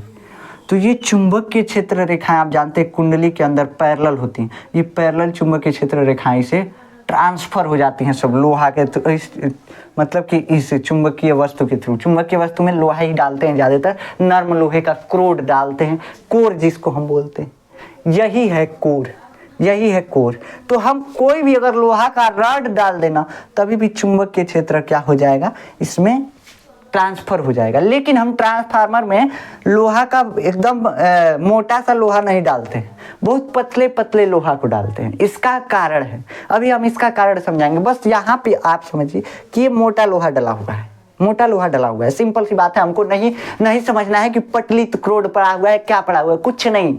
बस समझिए कि लोहा पड़ा हुआ है काहे लिए, कि चुंबकीय रेखाओं को यहाँ पे ट्रांसफर करना है। यहाँ पे इस कुंडली में जरूरत है चुंबकीय क्षेत्र रेखाओं की, यहाँ पे ट्रांसफर हो गया चुंबकीय क्षेत्र रेखाएं इस लोहा की वजह से। अब देखो, जो छिटा रहा था वो इधर चला गया, जो बर्बाद हो रहा था इधर चला गया। अब हम वोल्टेज को इंक्रीज कर सकते हैं, मतलब जो बर्बाद हो रहा था विद्युत धारा चुंबकीय फ्लक्स एक्स्ट्रा बनाने में, वो चुंबकीय फ्लक्स हम यूज में ले लिए, अब वो विद्युत धारा बर्बाद नहीं होगा। ठीक, तो ये इसका सॉल्यूशन हो गया। यहाँ पे ये ट्रांसफार्मर हो गया। ये दो चीज़ें होती हैं, आप देखे होंगे 12th में पढ़े होंगे, दो कुंडली, एक कोर होता है बस ट्रांसफार्मर का, ये कोर हो गया। ये मान लीजिए ठोस अभी कोर है, अभी ये ठोस है, अभी कुछ नहीं, हमें इसको काटे पीटे नहीं है, बस एक मोटका लोहा डाल दिए इसी स्ट्रक्चर का, इसी मतलब शेप का एक मोटका लोहा इस कुंडली में डाल दिए हैं। इस कुंडली के बीचों बीच ये है, इस कुंडली के बीचों बीच ये है, ऐसे डाल दिए हैं, कोई दिक्कत नहीं है हमारे पास। अब दिक्कत आता कहाँ पे, तो ये हो गया आपका ट्रांसफार्मर। अब वोल्टेज इंक्रीज कर सकते हैं, घटा सकते हैं, ये आप जानते हैं। अभी हम फार्मूला भी डिराइव करेंगे, काहे चिंता करते हैं, लेकिन अभी पहले हम कॉन्सेप्ट क्लियर करते हैं, फिर हम फार्मूला डिराइव करेंगे। यहाँ पे हुआ क्या, यहाँ पे चुंबकीय फ्लक्स बना, चुंबकीय क्षेत्र रेखाएं बनी, परिवर्तित चुंबकीय क्षेत्र रेखाएं। चुंबकीय क्षेत्र रेखा को हमको इसमें ट्रांसफर करना है, ठीक, ट्रांसफर करना है। जैसे ट्रांसफर करना है ना, ट्रांसफर किए तो मतलब कि इस चुंबक के क्षेत्र में परिवर्तन होना चाहिए इस कुंडली के अंदर, तब जाके इसमें विद्युत धारा उत्पन्न हो जाएगा। आप समझ गए इस चीज को। अब चलिए, अब हम समझते हैं एक चीज के बारे में। यहाँ पे आ गया ये नर्म लोहा। अब ये हम नर्म लोहा ही क्यों लगाएं, नर्म लोहा ही क्यों लगाएं? यहाँ पे हम टाइट लोहा, कठोर लोहा लगा सकते थे, कौन लगा सकते थे, दिक्कत क्या आएगी हम नर्म लोहा लगाएं? तो बाबू देखो, नर्म लोहा क्यों लगाएं, इसका कारण है। इसका कारण क्या है तो देखिए, इसका कारण मेन है हिस्टेरिसिस लूप। क्या होता है? Hysteresis loop. हमको क्या चाहिए था इस कुंडली के अंदर, इस छोटे से कुंडली के अंदर हमको चाहिए था परिवर्तित चुंबकीय क्षेत्र। अगर मतलब चुंबकीय क्षेत्र की दिशा कभी इधर कभी इधर कभी इधर कभी इधर परिवर्तित होता रहे। हिस्टेरिसिस लूप एक होता है। हिस्टेरिसिस लूप का मतलब जब हम किसी पदार्थ को, देखिए यहाँ पे ये कोई पदार्थ है, जब किसी पदार्थ को हम चुंबकीय क्षेत्र में रखते हैं तो वो कितने टाइम में कितना ज़्यादा चुंबकीय क्षेत्र लगाने पे वो चुंबकित हो जाता है। ठीक, कितना ज़्यादा चुंबकीय क्षेत्र लगाने पे वो चुंबकित हो जाता है। जैसे लोहा है, लोहा तुरंत चुंबक से चिपकते कहीं की चुंबकित हो जाता है। मतलब अगर पावरफुल मैग्नेट रहता है तो वो लोहा चुंबक की तरह कार्य करने लगता है, चुंबकित हो जाता है। और जैसे हटाते हैं भी चुंबकित हो जाता है, मतलब पुराना लोहा बन जाता है, कोई दिक्कत नहीं। अब ये एक होता है हिस्टेरिसिस इफेक्ट जिसको बोलते हैं, कर सकते हैं। यहाँ पे हम चुंबकीय क्षेत्र, ये मान लीजिए लोहा ही है, इस पे लगाएं तो ये जब इसका पावर हम देंगे, चुंबकीय क्षेत्र बढ़ाते जाएंगे तो एक ऐसा समय आएगा कि ये लोहा चुंबक की तरह व्यवहार करने लगेगा। मतलब देखिए, हम इस रेखा पे दर्शाते हैं चुंबकीय क्षेत्र को, इसको दर्शा देते हैं बी से बी, चुंबकीय क्षेत्र को। ठीक, इस पे दर्शाते हैं जो लोहा चुंबकित हो रहा है उसके चुंबकन को दर्शा रहे हैं, चुंबकन को। अब क्या होगा, जैसे जैसे हम चुंबकीय क्षेत्र की तीव्रता बढ़ाएंगे कुछ नहीं होगा, लोहे में परिवर्तन कुछ नहीं होगा, धीरे धीरे ही बदलता है, ऐसे धीरे धीरे ऐसे जाता है, ऐसे। अब फिर इसके बाद ऐसे इसका लूप बनता है, ऐसे ग्राफ बनता है। इसी को हम बोलते हैं हिस्टेरिसिस लूप। और इस हिस्टेरिसिस लूप में अगर हम समझाने लगे तो कई लोगों को समझ में नहीं आएगा, इसलिए हम यहाँ पे ज़्यादा नहीं समझाएंगे।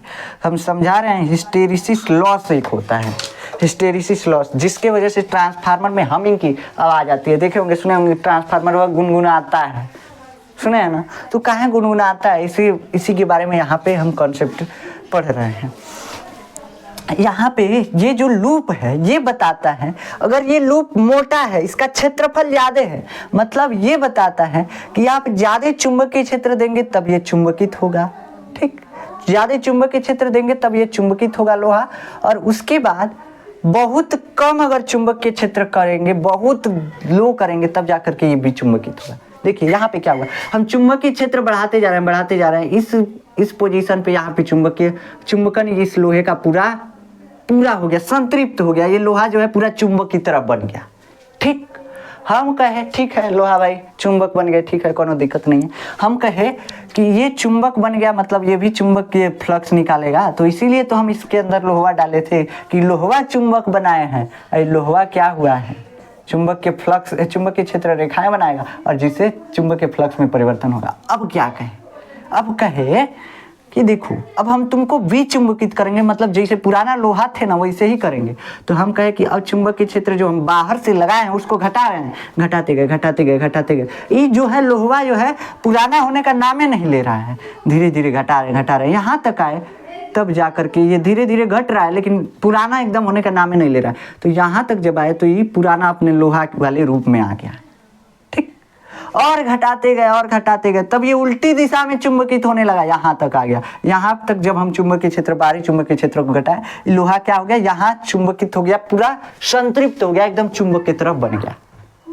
Hysteresis loop. देखिए ये जो लेक्चर है बहुत लंबा हो रहा है, इसलिए हम जानते हैं आप लोग को दिक्कत होगा, लेकिन आप चाहें तो इस लेक्चर को 2 पार्ट में देख सकते हैं। हम एक ही बार बना रहे हैं इसको, इसलिए ताकि एक ही टाइम में ख़त्म कर दें इसको।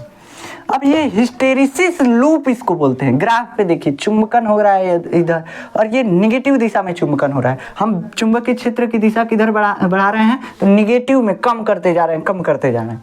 तो यहाँ तक जब आए तो ये निगेटिव दिशा में फिर से चुंबकित हो गया, लेकिन निगेटिव में पहले नॉर्थ साउथ ये बना था, अब उल्टा बन गया। अब इस लोहा में क्या बन गया, ये साउथ बन गया, ये नॉर्थ बन गया, मतलब उल्टी दिशा में चुंबकित हो गया। अब कहे कि अब तो पूरा ही संतृप्त हो गया, चुंबक बन गया। अब कहे फिर से घटाएंगे, हम फिर से बढ़ाएंगे यहाँ से चुंबकीय क्षेत्र। तो जैसे जैसे बढ़ाते गए, पहले घटाए थे अब बढ़ा रहे हैं, बढ़ाते गए यहाँ पे आए तो चुंबक जो लोहा का चुंबकन है यहाँ पे पहुँच गया। अब कहे तनी मनी बढ़ा देते हैं, कैसे कि अभी भी लोहा चुंबक के जैसा है। अब तनी मनी बढ़ाए तो यहाँ पे जा कर के क्या हुआ, लोहा जो है पूरा जीरो हो गया, लोहा बन गया। पहले चुंबक बना था इधर और बीच में क्या लोहा बन गया। इसका मतलब ये हुआ कि हमको अगर किसी भी चीज़ को चुंबकित करना है, तो अगर हमको किसी चीज़ को चुंबकित करना है तो उसका चुंबक अगर बनाना है तो उसका विचुंबकन वाला प्रवृत्ति कम होना चाहिए। मतलब चुंबकीय क्षेत्र घटाते जाएं तो उसको कोई फर्क ही ना पड़े, मतलब यहाँ तक घटाएं तब जाके ये इसे जीरो हो। और जब यहाँ तक मतलब इसका ये हुआ कि जितना ये बढ़ता जाएगा, इधर जैसे घसकता जाएगा, इस लूप का क्षेत्रफल बढ़ता जाएगा।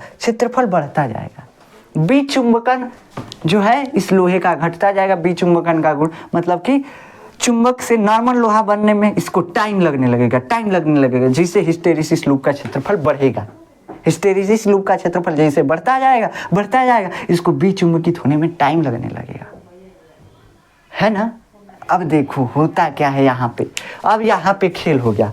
अब अगर हमको किसी लोहे को, किसी भी वस्तु को चुंबकित करना है, मतलब चुंबक बनाना है, परमानेंट मैग्नेट, तो हम उस पदार्थ को यूज करेंगे जिसका हिस्टेरिसिस लूप का क्षेत्रफल बहुत चौड़ा हो, हिस्टेरिसिस लूप बहुत मोटा हो, ताकि वो हम कितना हो कम करते जाए, उसके अंदर चुंबकीय गुण ज़्यादा से ज़्यादा रह सके।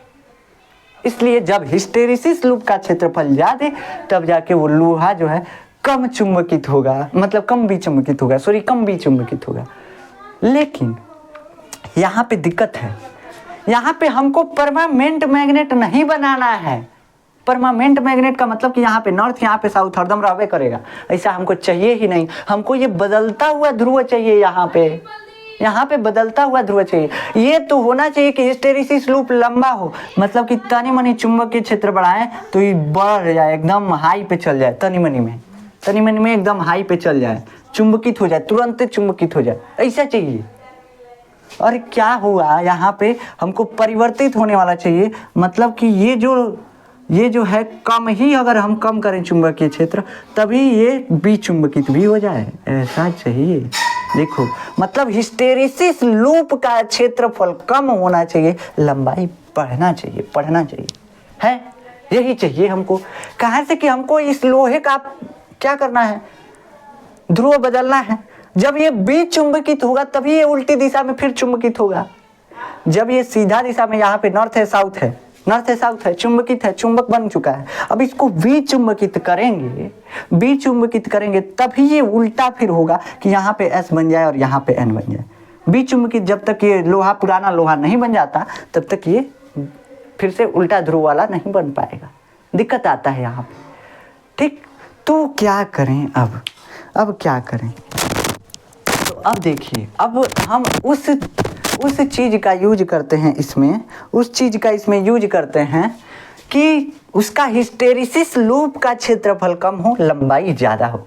तो नर्म लोहा जो होता है उसका हिस्टेरिसिस लूप का क्षेत्रफल कम होता है, उसका विचुंबकन का गुण बहुत ज़्यादा होता है, लेकिन चुंबकित होने का भी गुण बहुत ज़्यादा होता है। इतनी मनी चुंबकीय क्षेत्र लगाएंगे चुंबकित हो जाएगा। इसलिए यहाँ पे हम नर्म लोहे का यूज कर रहे हैं। बस ये 12th वाले लोगों को समझ में आने वाला है, हम जानते हैं, ठीक। तो 12th वाले लोग जो है समझ सकते हैं, ऐसे नॉर्मली लोग भी समझना चाहें तो समझ लेंगे। लेकिन अब चलिए, अब हम आगे की चीज़ों को डिस्कस करते हैं। नर्म लोहा क्यों लगा, ये तो क्लियर हो गया कि हमको ऐसा पदार्थ यहाँ पे चाहिए जो तुरंत मैग्नेटाइज हो जाए, तुरंत डिमैग्नेटाइज हो जाए, है ना। उसका जो परिवर्तन होता रहे, वो चुंबक के ध्रुव बदलते रहे, ऐसे हमको पदार्थ चाहिए। एक तो वो चुंबकित हो, तगड़ा चुंबकित हो, लेकिन उसका ध्रुव भी तगड़े तरीके से बदले, बहुत जल्दी जल्दी बदले, ऐसा चाहिए। तो ऐसा हम नर्म लोहे को इसलिए यहाँ पे यूज करते हैं क्योंकि उसका हिस्टेरिसिस लूप का क्षेत्रफल बहुत कम होता है। अब देखो, अब ये हो गया ट्रांसफार्मर। ट्रांसफार्मर तो समझ में आ गया आपको, ट्रांसफार्मर आपको समझ में आ गया, और कुछ नहीं है ट्रांसफार्मर में। ट्रांसफार्मर तो यही है कि 2 कुंडली रहेगा, दोनों में पटलित क्रोड रहेगा। कहाँ लिए पटलित क्रोड, कहाँ से कि हमको चुंबकीय क्षेत्र ट्रांसफर करना है, दूसरे में ट्रांसफर करना है, बस इसीलिए पटलित क्रोड। पटलित क्रोड ही क्यों लगाते हैं हम, काहे ठोस क्रोड नहीं लगा सकते? ठोस क्रोड क्यों नहीं लगा सकते? देखिए, जो हम ये रॉड लगाए हैं लोहे का ना, ये एक कुंडली से दूसरे कुंडली में, ये होता ये है, ये रॉड जो होता है ना इतना मोटा होता है, इतना मोटा, लेकिन इसमें दिक्कत ये होता है कि बहुत पतला पतला पत्ती को मिला करके एक पर एक पत्ती साट के ही बनाया गया होता है। अभी काहे पत्ती के रूप में बनाया जाता है, काहे से कि इस पत्ती के रूप में बनाने से इसका कॉस्ट भी ज़्यादा आता है। तो काहे हम इतना कॉस्टली चीज़ बना रहे हैं, काहे नहीं एक के रॉडे डाल दे रहे हैं? तो इस वजह से इसमें रॉड हम नहीं डालते हैं, इसमें हीटिंग इफेक्ट को कम करने के लिए। ट्रांसफार्मर में हमारा ट्रांसफार्मर तैयार हो चुका है, हमारा ट्रांसफार्मर बन चुका है, बस अब हम उसमें जो लॉसेज हो रहे हैं उसको कम करने की कोशिश कर रहे हैं। जो पहले देखिए, पहले क्या हो रहा था, पहले चुंबकीय क्षेत्र इधर उधर छिटा जा रहा था, उसको बटोर दिए लोहा लगा करके, ठीक। उसके बाद हिस्टेरिसिस लूप, मतलब जल्दी जल्दी विचुंबकित और चुंबकित हो जाए, उसको हिस्टेरिसिस लूप बोलते हैं। तो हिस्टेरिसिस लूप वाला हम कॉन्सेप्ट क्लियर किए। अब ये क्या हो रहा है, यहाँ पे एक होता है इंडक्शन इफेक्ट। इंडक्शन आपके घर में होगा, खाना बनाने वाला, है ना। तो देखिए, होता ये है कि जब अगर हम कोई रॉड लें, मोटा रॉड, ये मान लीजिए रॉड है, इसके चारों तरफ अगर कॉपर का वायर लपेट दें, कॉपर का वायर लपेटेंगे ना, तो होता ये है कि ये कॉपर का वायर लपेट के इसमें विद्युत धारा प्रवाहित करें, ठीक, विद्युत धारा प्रवाहित करें। जब इसमें विद्युत धारा प्रवाहित करेंगे चुंबकीय क्षेत्र बनेगा, और कैसा, एसी करंट प्रवाहित कर रहे हैं। और जब एसी करंट प्रवाहित कर रहे हैं तो चुंबकीय क्षेत्र बदलेगा भी, और बदलने से ये लोहा जो है, इस लोहे में क्या होता है, एक धारा उत्पन्न हो जाती है। काहे से कि यह तो धातुएं है। तो जब किसी धातु में चुंबक के फ्लक्स में परिवर्तन किया जाता है तो क्या होता है, विद्युत वाहक बल की उत्पत्ति हो जाती है। अब इस रॉड में, इस रॉड का ये जो ये अनुप्रस्थ काट का क्षेत्रफल देखिए, ऐसे इस टाइप का है, और ऐसे चुंबक के क्षेत्र में परिवर्तन हो रहा है। अब क्या होता है, इस रॉड में जो है भंवर धाराएं उत्पन्न होने लगती है, भंवर धाराएं। अब ये धाराएं कैसे होती हैं, देखिए, ये धाराएं देखिए गोल होती हैं। गोल का मतलब कि इलेक्ट्रॉन गोल दिशा में दौड़ रहा है। अगर आप बैटरी ले लीजिए, बैटरी कोई, और उसका दोनों तारवा एक में सटा दीजिए, तारवा गर्म होकर जल जाएगा। काहे से कि हीट उत्पन्न होता है। हीट क्यों? क्योंकि कि प्रतिरोध है उस तार में, और प्रतिरोध की वजह से उस तार की हीटिंग इफेक्ट आती है। इसकी वजह से तार गल जाता है, जल जाता है, गर्म हो जाता है। ठीक, अब हम क्या किए, देखो इस रॉड में, ये रॉड है, इसका ये अनुप्रस्थ काट का क्षेत्रफल है। इसको देखिए, इसमें क्या हो रहा है, इसमें भंवर धाराएं उत्पन्न हो रही। भंवर धाराएं मतलब गोल गोल धारा का एगो लूप उत्पन्न हो रहा है। जैसे नदी में पत्थर उत्थर फेंकते हैं ना, तो लूप एगो उत्पन्न होता है, इससे तरंग उत्पन्न होता है। इससे इसमें भंवर धाराएं उत्पन्न होती है गोल गोल। इसका मतलब देखो, यहाँ पे बैटरी है, ये बैटरी है, यहाँ पे समझिए, ये बैटरी है। ये बैटरी जो है, इसके दोनों पोल को हम टच कराएं, मतलब इसमें से इलेक्ट्रॉन निकल के इधर जाने लगा, मतलब विद्युत धारा प्रवाहित होने लगा। ये कुछ सर्किट कंप्लीट हो गया। यहाँ से इलेक्ट्रॉन ऐसे घूम घूम के आ रहा है, जा रहा है, मतलब सर्किट कंप्लीट हो गया है। और सर्किट कंप्लीट होने की वजह से तार में हीट हुआ है। और यहाँ पे देखो, ये लोहा है, लोहा, और इस लोहे में ये इलेक्ट्रॉन कैसे घूम रहा है, लूप के रूप में घूम रहा है। मतलब ये भी सर्किट यहाँ पे कंप्लीट है, यहाँ पे सर्किटवा कंप्लीट है। अब क्या होगा, अब यही दिक्कत यहाँ पे आ जाती है। जैसे सर्किट कंप्लीट, वैसे क्या होगा, सर्किट कंप्लीट का मतलब कि ये लोहा जो है, इसमें विद्युत धारा प्रवाहित होगी। और जब विद्युत धारा प्रवाहित होगी, जब विद्युत धारा इसे गोल गोल प्रवाहित होगी, तो इस लोहे का कुछ प्रतिरोध होगा, और उस प्रतिरोध की वजह से ये लोहा जो है गर्म होता जाएगा, गर्म होता जाएगा, एकदम लाल हो जाएगा, एकदम लाल हो जाएगा। तो हमारा ट्रांसफार्मर जल के खत्म। लेकिन अभी चिंता करने की जरूरत नहीं है, ट्रांसफार्मर नहीं भड़केगा। अब क्या करें, अब ये लूप ना बने, इसके लिए हम क्या करते हैं, देखिए ये लोहा गोल है, इस वजह से लूप बन रहा है। कैसे कि जो भंवर धाराएं होती हैं, ईडी करंट इसको इंग्लिश में बोलते हैं, ये ईडी करंट जो होती है गोल गोल बन रही है। देखो गोल गोल बन रही है। हम क्या किए, कहे नहीं तुम्हारा हम रास्ते में रोक दे रहे हैं। हम क्या कहे, देखो तुम्हारा रास्ता बीचवा में से हम लोहा को काट दे रहे हैं। क्या किए, काट दिए, लो काट दिए। अब इसका रास्ता यहाँ से यहाँ तक, यहाँ से यहाँ तक कंप्लीट नहीं हो रहा है ना। लेकिन अब कहेगा नहीं, जाने दो, हम अब यहाँ पे बनाएंगे, ऐसे बनाएंगे। तब क्या करेंगे, इधर ही आधवा लोहा में ऐसे बनाने लगेगा, ये ऐसे गोल गोल। तब क्या करेंगे, तब कहे देखो हम तुम्हारा अब सब प्रॉब्लम कंप्लीट करते हैं। देखो हम इस लोहा को हर जगह ये से काट देते हैं, हर जगह ये से इसे काट देते हैं, हर जगह ये से इसको काट देते हैं। इसीलिए हम पटलित क्रोड का यूज करते हैं, ताकि कम से कम ईडी करंट इस कोर में उत्पन्न हो सके। इसीलिए हम पटलित क्रोड मतलब पत्तियों का इस्तेमाल करते हैं। पत्ती रहेगा, पत्ती कितना पतला होता है, एकदम इतनी पतला, इतनी में गोल गोल करंट कितनी घूमेगा, घूम ही नहीं पाएगा। तो इसलिए एडी करंट लॉस बहुत कम हो जाएगा। कैसे कि गोल गोल घूम रहा है करंटवा जो है, इसका गुण है कि गोल गोल घूमता है। गोल गोल घूमे, इसके लिए हम रास्ते ना दे कि गोल घूमे, एकदम पतला पत्ती लगा दे, तब कैसे घूमेगा, दिक्कत हमारा खत्म।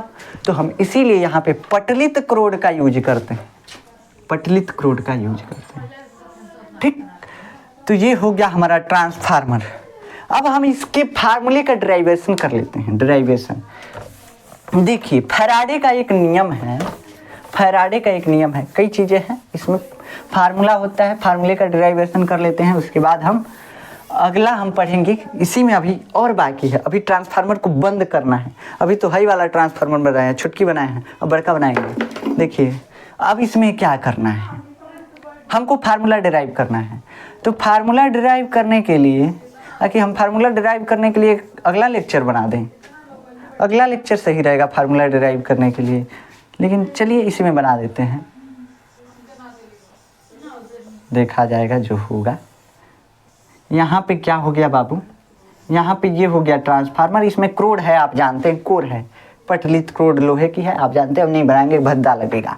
अब देखो यहाँ पे चुंबक के फ्लक्स, अगर जितना हमको बनाना है, फ्लक्स बनाना है, मतलब फेरों की संख्या ज़्यादा करनी पड़ेगी, बस यही करना है हमको। चलिए हम इस फार्मूले के डेरिवेशन को अगले लेक्चर में ही बनाएंगे, कैसे कि टाइम ज़्यादा खा जाएगा ये डेरिवेशन इसका। फार्मूला जो ट्रांसफार्मर का होता है, बस फार्मूला बता दे रहे हैं। यहाँ पे देखिए, NS/NP बराबर VS/VP बराबर IP/IS, यही होता है इसका फार्मूला। ट्रांसफार्मर का यही एक फार्मूला होता है। और ट्रांसफार्मर की दक्षता का फार्मूला होता है निर्गत शक्ति बटा निवेशित शक्ति, निर्गत शक्ति बटा निवेशित शक्ति,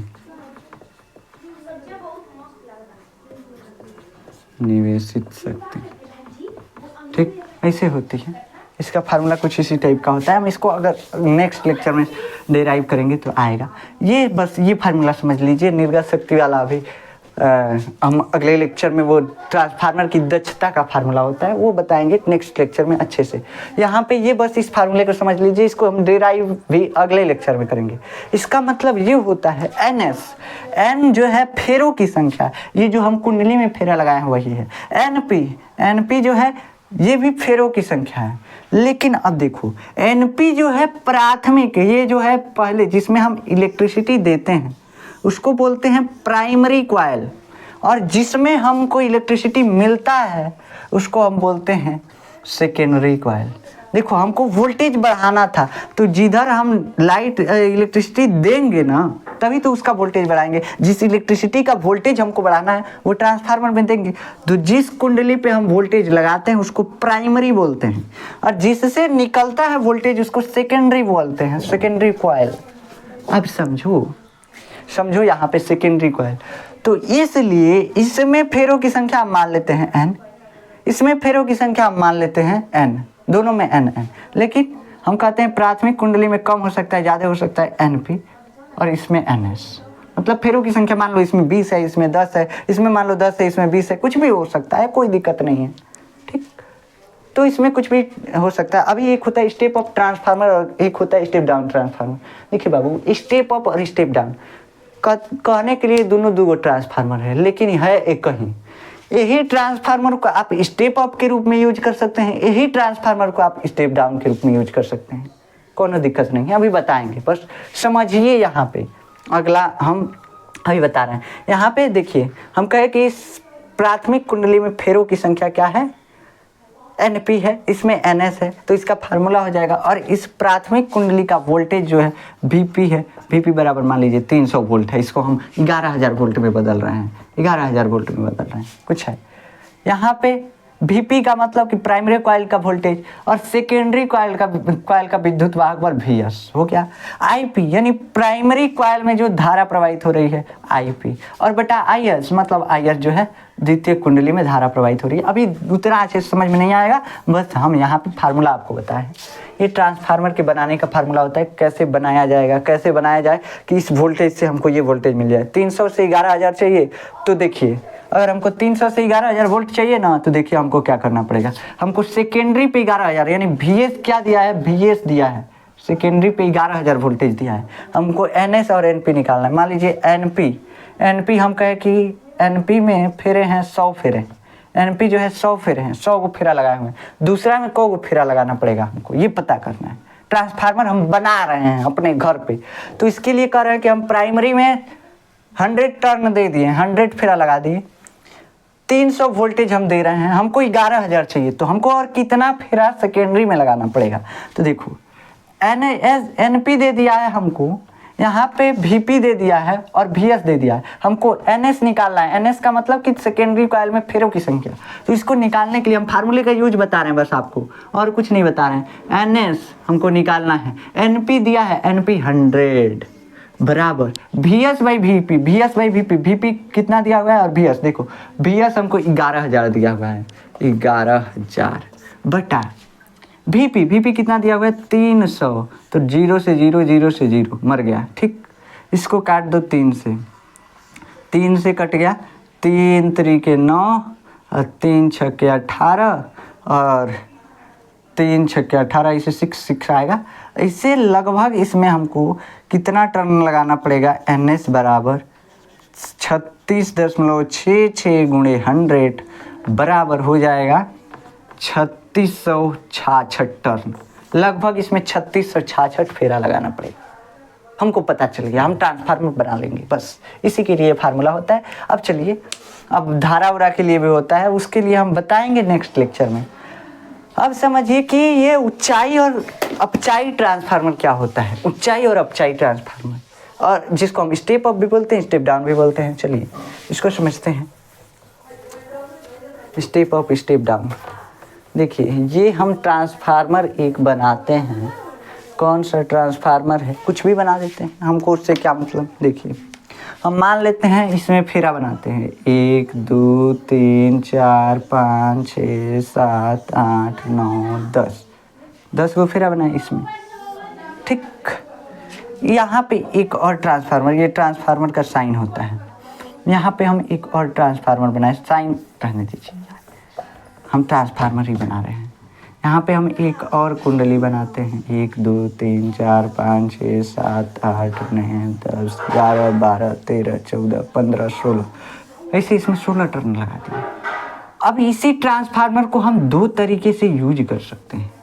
ये देखिए, ये दोनों तार इनपुट के लिए है, ये आउटपुट के लिए है। ये दोनों तार इनपुट, ये दोनों तार आउटपुट, मतलब है नहीं लिया के इलेक्ट्रिसिटी जोड़ दीजिए जिसको हमको बढ़ाना है वोल्टेज को।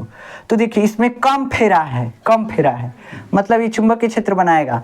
चुंबकीय क्षेत्र में परिवर्तन इसमें ज़्यादा हो रहा है, कैसे कि ज़्यादा क्षेत्रफल बन गया है, कुंडली फेरा ज़्यादा करने से क्षेत्रफल ज़्यादा बन गया।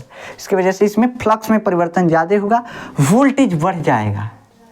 और इस टाइप के हम ट्रांसफार्मर को कहेंगे, इस टाइप के ट्रांसफार्मर को कहेंगे ऊंचाई ट्रांसफार्मर, यानी कि स्टेप अप हो गया। यानी जो हम इधर वोल्टेज जोड़े थे ना, वो बढ़ गया, वो बढ़ गया, स्टेप अप हो गया, यानी ऊपर बढ़ गया, स्टेप अप हो गया।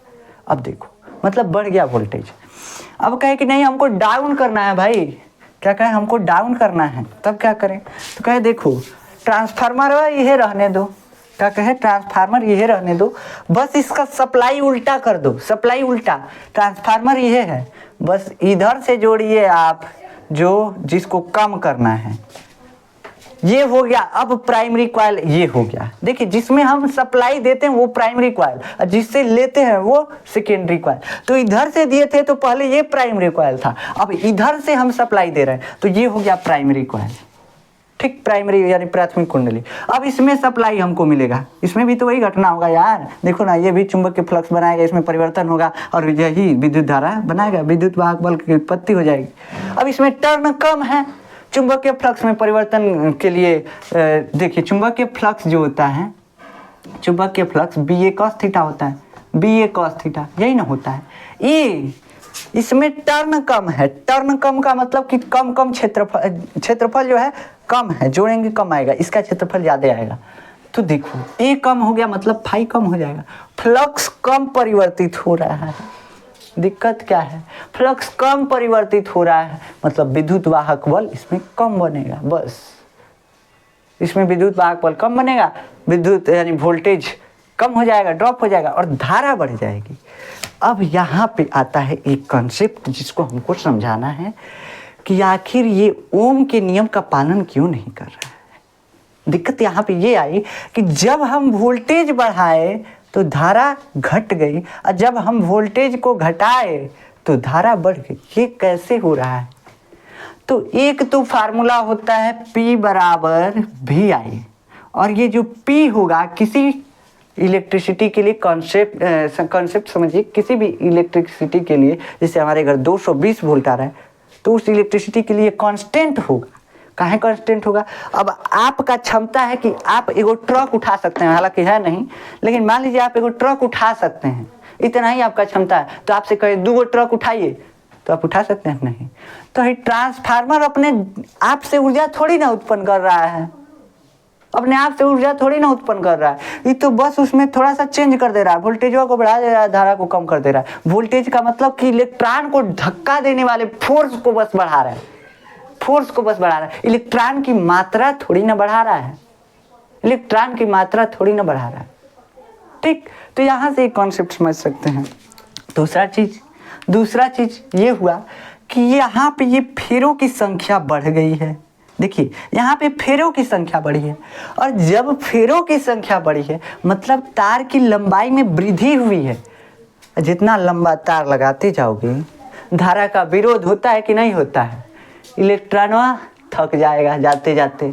तो यहाँ पे क्या हो जाएगा, फेरों की संख्या जितना फेरों की संख्या रहेगी उतना कम विद्युत धारा प्रवाहित होगा। भाई देखो ना, तार की लंबाई पे डिपेंड करता है प्रतिरोध, जितना लंबा तार उतना ज़्यादा प्रतिरोध। से वही तो है, जितना फेरा लगाओगे वोल्टेज उतना इंक्रीज होगा, लेकिन लंबाइया बढ़ रहा है तारवा का, यो ध्यान दो, लंबाई बढ़ रहा है। और जब लंबाई बढ़ रहा है इसका मतलब कि प्रतिरोध बढ़ रहा है, जिसकी वजह से धारा कम हो जाएगा। बस फोर्स बढ़ रहा है, जो इलेक्ट्रॉन को धक्का देने वाला फोर्स है ना उसको बढ़ाया जा रहा है। देखिए अब मान लीजिए ये ट्रांसफार्मर कर क्या रहा है, आपको 10 लोगों को एक के बार धकियाना है एक के बार, तो उन लोगों को धक्का देंगे तो वो कुछ ही दूर जाएंगे। अब कहेंगे नहीं, अब 10 लोगों को हम धक्का नहीं देंगे, एक को पारा पारी देंगे, तो एक को अगर आप पारा पारी देते हैं तो बहुत दूर तक जाएंगे, है कि नहीं? यही ना होगा। तो सेम वैसे यहाँ पे हो रहा है, बस धक्का देने वाला फोर्स बढ़ाया जा रहा है, न कि इलेक्ट्रॉन की संख्या यानी कि विद्युत धारा बढ़ाया जा रहा है। यहाँ पे बस फोर्स बढ़ाया जा रहा है, धक्का देने वाला फोर्स बढ़ाया जा रहा है। कौन बढ़ा रहा है? ट्रांसफार्मर बढ़ा रहा है। किसको कम करके? अब जो धारा है यानी 1 सेकेंड में इलेक्ट्रॉन को ज़्यादा ना भेज करके 1 सेकेंड में जो उसको ज़्यादा ऊर्जा दे रहा है, मतलब बहुत तेज धक्का दे रहा है उसको, मतलब अब एक वो इलेक्ट्रॉन को धक्का दे रहा है, इसे समझिए, बस सिंपल है। तो यही होता है। यहाँ पे क्या करना है, तो यहाँ पे वोल्टेज ज़्यादा है, अब वोल्टेज कम हो रहा है यानी धक्का कम चाहिए, सबको धक्का कम चाहिए। मान लीजिए कि हमको पहले पता था कि सबको 20-20 मीटर भेजना है, तो एक को धक्का दिया, हमारे पास उतना ही फोर्स है कि हम एक को 20 मीटर भेज सकते हैं। हम कहें नहीं, अब 10 मीटर भेजना है तो हम दो को उठाएंगे, दोनों आदमी को के साथ धकिया देंगे, 10 मीटर पहुँच जाएगा, हमारे पास उतना ही एनर्जी है ना। तो वही होता है, जब यहाँ पे वोल्टेज कम होगा यानी इलेक्ट्रॉन को धक्का देने वाला फोर्स कम हो रहा है। और कम हो रहा है मतलब कि अभी इलेक्ट्रिसिटी में तो पावर उतना ही है उसका, इलेक्ट्रिसिटी का। तो जब धक्का देने वाला फोर्स कम हो रहा है यानी पावरवा को 2 इलेक्ट्रॉन को दे रहे हैं हम, कहीं को धक्का दे, सीधा 2 को धकिया दे रहे हैं, बस यही हो रहा है और कुछ नहीं हो रहा है। तो यही है ट्रांसफार्मर का कॉन्सेप्ट, जिसमें विद्युत धारा अगर वोल्टेज बढ़ाएंगे तो धारा कम, और जब आप वोल्टेज को डिक्रीज करेंगे तो धारा बढ़ जाएगा, बस सिंपल यही है और कुछ नहीं है।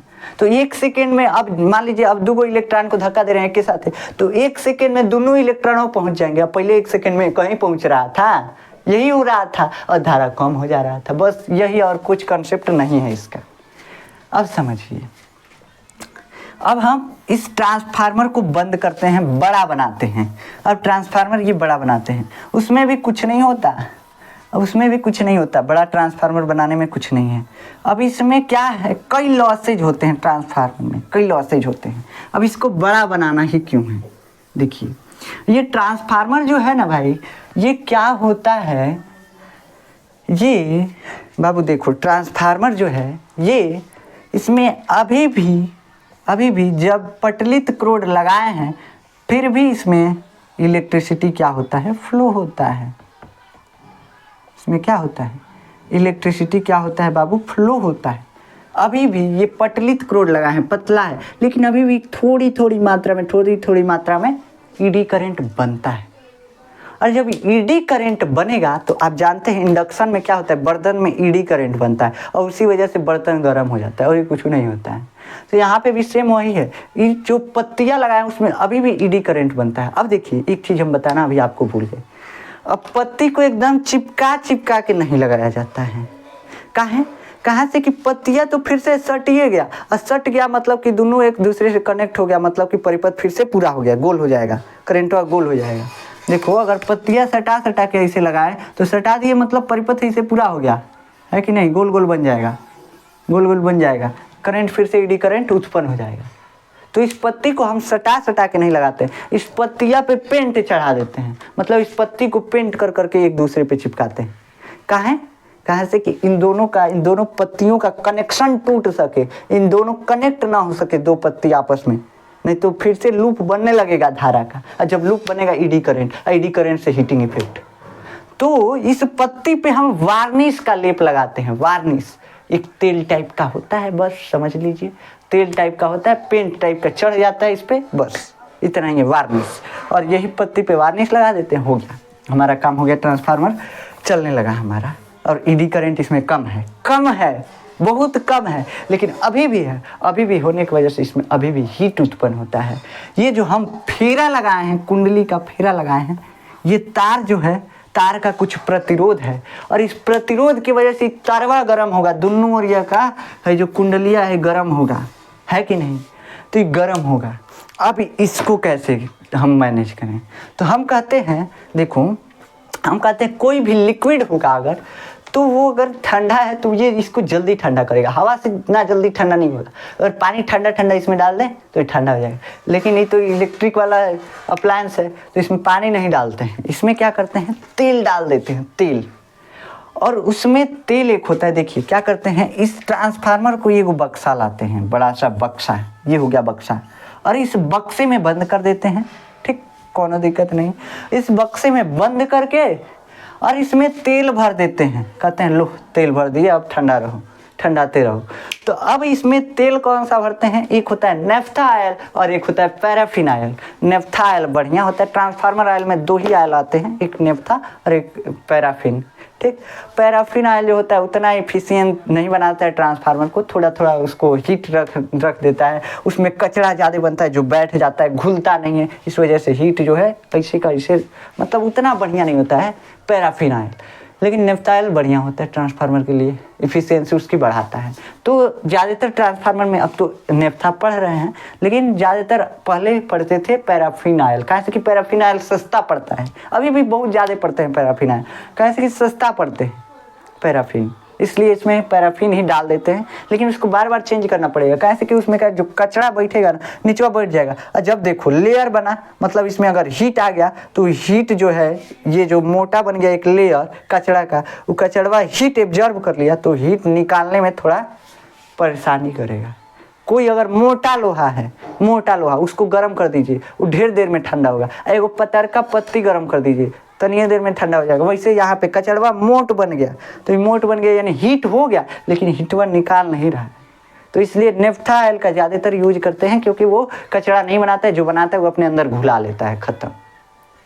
तो इसलिए यहाँ पे नेफ्था ऑयल डाल दिए या पैराफिन ऑयल डाल दिए, कुछ भी डाल दिए। अब डिपेंड करता है यार सरकार पे कौन डालेगा, जो सरकार को सस्ता पड़ेगा वही डालेगा।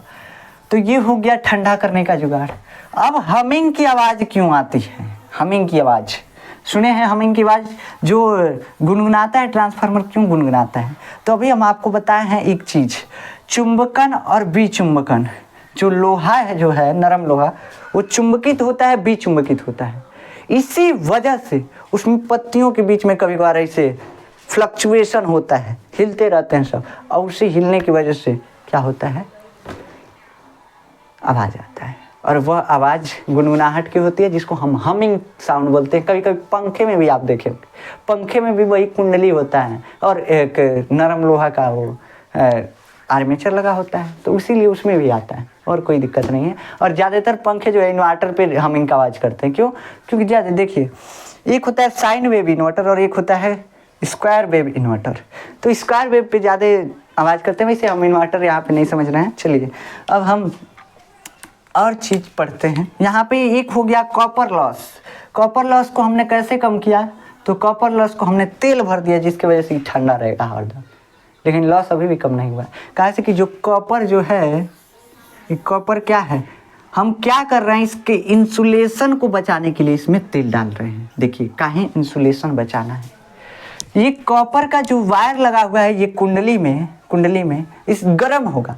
गर्म होगा तो देखिए, अगर यही तार है, यही तार, और ये तार अगर गर्म होगा तो इसके ऊपर का प्लास्टिकवा पिघल जाएगा कि नहीं पिघल जाएगा? इंसुलेशन खत्म हो जाएगा। आई कौन सी पे लपेटा गया है? तो लोहा पे। तो बाबू देखो, लोहा पे लपेटा हुआ है, लोहा पे लपेटा हुआ है। अभी लोहा पे लपेटा हुआ है, इसका इंसुलेशन अगर ख़त्म हो गया तो यहाँ से ये तार जो है लोहे पे टच हो गया, यहाँ से ये तार लोहे पे टच हो गया। और आप ये जानते हैं कि इलेक्ट्रिसिटी कभी भी शॉर्ट पाथ चूज करती है। तो ये लोहा यहाँ से यहाँ तक सीधा है, ये कुंडलिया घुमा गया है, मतलब बहुत ज़्यादा दूर है।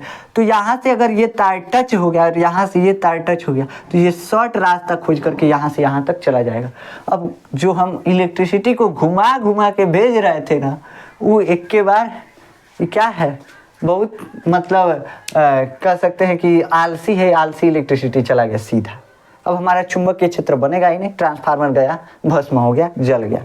लेकिन अभी दिक्कत नहीं है, इसीलिए हम इसमें तेल डाल दिए ताकि इसका इंसुलेशन बना रहे, तार गर्म ना हो, जो गर्मी है वो तेल में आ जाए, तेल खौलने लगे, कोई दिक्कत नहीं है, तार ना जले, उसके ऊपर का इंसुलेशन ना जले, जल जाएगा। जो इलेक्ट्रिसिटी है शॉर्ट पाथ चूज करेगा और शॉर्ट पाथ चूज कर करके और सीधा निकल जाएगा, और जैसे निकलेगा चुंबकीय क्षेत्र खत्म हो जाएगा, बनवे नहीं करेगा, तो चुंबकीय फ्लक्स में परिवर्तन ही नहीं होगा। अब समझिए, तेल तो डाल दिए, ठीक, सब कुछ हो गया। हिस्टेरिसिस लॉस आप समझ गए कि हिस्टेरिसिस लॉस क्या होता है, विचुंबकन और चुंबकन के वजह से आवाज़ आता है हमिंग का, इसके वजह से कुछ लॉस होते हैं। अभी भी ट्रांसफार्मर गर्म है, अभी भी ट्रांसफार्मर गर्म है। अब इस ट्रांसफार्मर को बंद कर दिए हैं, अब इस ट्रांसफार्मर को बंद कर दिए हैं। ये है, मान लीजिए सेकेंडरी कॉइल है इसके अंदर का, यार कुछ भी, चलिए ये है सेकेंडरी कॉइल। अब ये ट्रांसफार्मर बंद कर दिए हैं, अब क्या करें, तो यहाँ पे हम एक जाली लगा देते हैं, जाली, नली का जाली लगाते हैं, नली का, देखिए कैसे नली का जाली लगाते हैं। अब अगर हम किसी खीर बनाइए, खीर, ठीक, खीर को आप प्लेट में पसार के खाइए, थाली में पसार के खाइए, एगो कटोरा में लेके देखिए, कौन जल्दी ठंडाएगा, तो जो थाली में पसार के खाएंगे ना वो जल्दी ठंडा जाएगा। कहाँ से कि उसका सरफेस एरिया बढ़ गया है ना। तो जैसे सरफेस एरिया बढ़ेगा वो जल्दी ठंडा होगा, जितना सरफेस एरिया बढ़ता है उतना ज़्यादा जल्दी ठंडा होता है। अगर कटोरा में गोट है, सरफेस एरिया कम है, इसलिए नहीं ठंडा हो रहा है, सिंपल सी बात है। यहाँ पे ये ट्रांसफार्मर है, इसका ऑयल भी गर्म हो रहा है, खौलने लगता है, इतना तेज गर्म होता है, खौलने लगता है। तो अब क्या करें, अब इसमें हम एक नली यहाँ से लाए, एक नली यहाँ से लाए, इस नली को हम कई नलियों से जोड़ दिए। हम कहे देखो, सॉरी, देखिए हम ऐसे क्या किए, कई गो नली से जोड़ दिए। अब ये नली जो है इस तेल को एकदम ढंग से पसार दिया, देख रहे हो, पसार दिया। तो यहाँ से तेल जब खौलता है तो ऊपर खौलते खौलते जाएगा, इस नली में जाएगा, और ये नली जो है ये क्षेत्रफल इसका कम कर देगा, जिसकी वजह से ठंडा के फिर से नीचे पड़े, इधर से फिर वापस आ जाएगा। तो ट्रांसफार्मर के साइड साइड जो प्लेट आप देखते हैं मोटका मोटका, वो एक्चुअली में कुछ नहीं है, नली है, मोटका मोटका इसे पतला पतला लगा होता है प्लेट टाइप का, वो नली है, उसको कंडेंसर बोलते हैं। इस तेल को ठंडा करता है बस। अब अभी भी तेल नहीं ठंडा होता है कहीं कहीं, तो क्या करते हैं, तो इसमें हम क्या करते हैं, फैन लगा देते हैं, पंखा लगा देते हैं, हवा मारेगा और ठंडा होगा।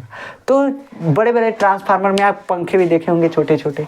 अब एक चीज़ होता है, ट्रांसफार्मर एक ऐसे नली लगा होगा, ऐसे नली लगा होगा, और यहाँ पे एक टैंक होता है, एक टैंक। हम पूरा ट्रांसफार्मर ही बता दे रहे हैं, इसलिए ये लेक्चर जो है लंबा हो रहा है, कोई दिक्कत नहीं है। ये टैंक ऐसा देखे होंगे आप, इस टैंक पे ऐसे एक लगा होता है, ऐसे एक नली लगा होता है, ऐसे एक ऐसे यहाँ पे रहता है, इस टाइप के स्ट्रक्चर है ना, ये सभी रहते हैं, ये है। और एक यहाँ से देखे होंगे ऐसे एक बकुला टाइप का स्ट्रक्चर, ऐसे लटका हुआ होता है, लटका हुआ होता है, ऐसे ऐसे होता है, इस टाइप का होता है, देखे होंगे, है ना।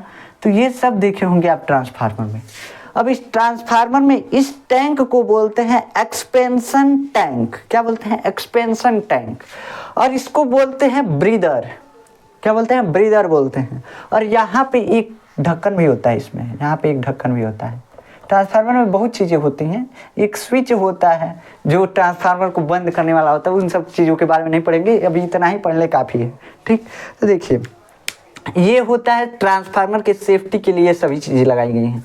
यहाँ पे है एक्सपेंशन टैंक। एक्सपेंशन टैंक में हम क्या करते हैं, इसी छेद में देखिए ये जो तेल है ना, ये कैसे भरा जाता है, तो ट्रांसफार्मर को पहले बंद कर दिया जाता है और ये टैंक नली के द्वारा इससे जुड़ा हुआ है।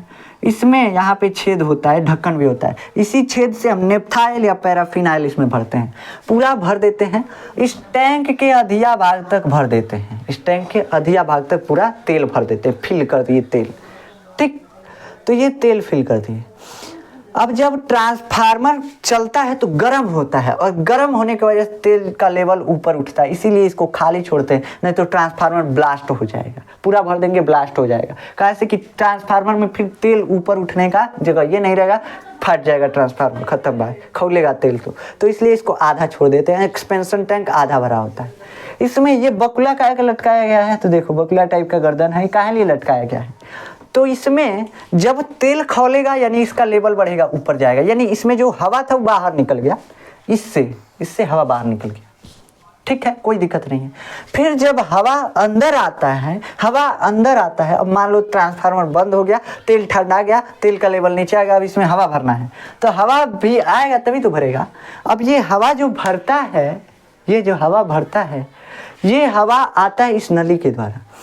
अब देखो हमारे जो आसपास की हवाएं होती हैं उसमें होता है पानी, ड्रॉपलेट के रूप में, छोटी छोटी बूंदों के रूप में होता है पानी, नमी होता है। अब अगर ये तेलवा में मिल गया ना तो ट्रांसफार्मर की इफिशियंसी को, जो नमी है, पानी है जो तेल में चला गया, तो ट्रांसफार्मर की इफिशियंसी को घटा देगा, ठीक, सही से नहीं चलने देगा ट्रांसफार्मर को। तो इसलिए यहाँ पे एक चीज लगाते हैं जिसको हम बोलते हैं ब्रीदर। क्या बोलते हैं? ब्रीदर। और ये ब्रीदर क्या है?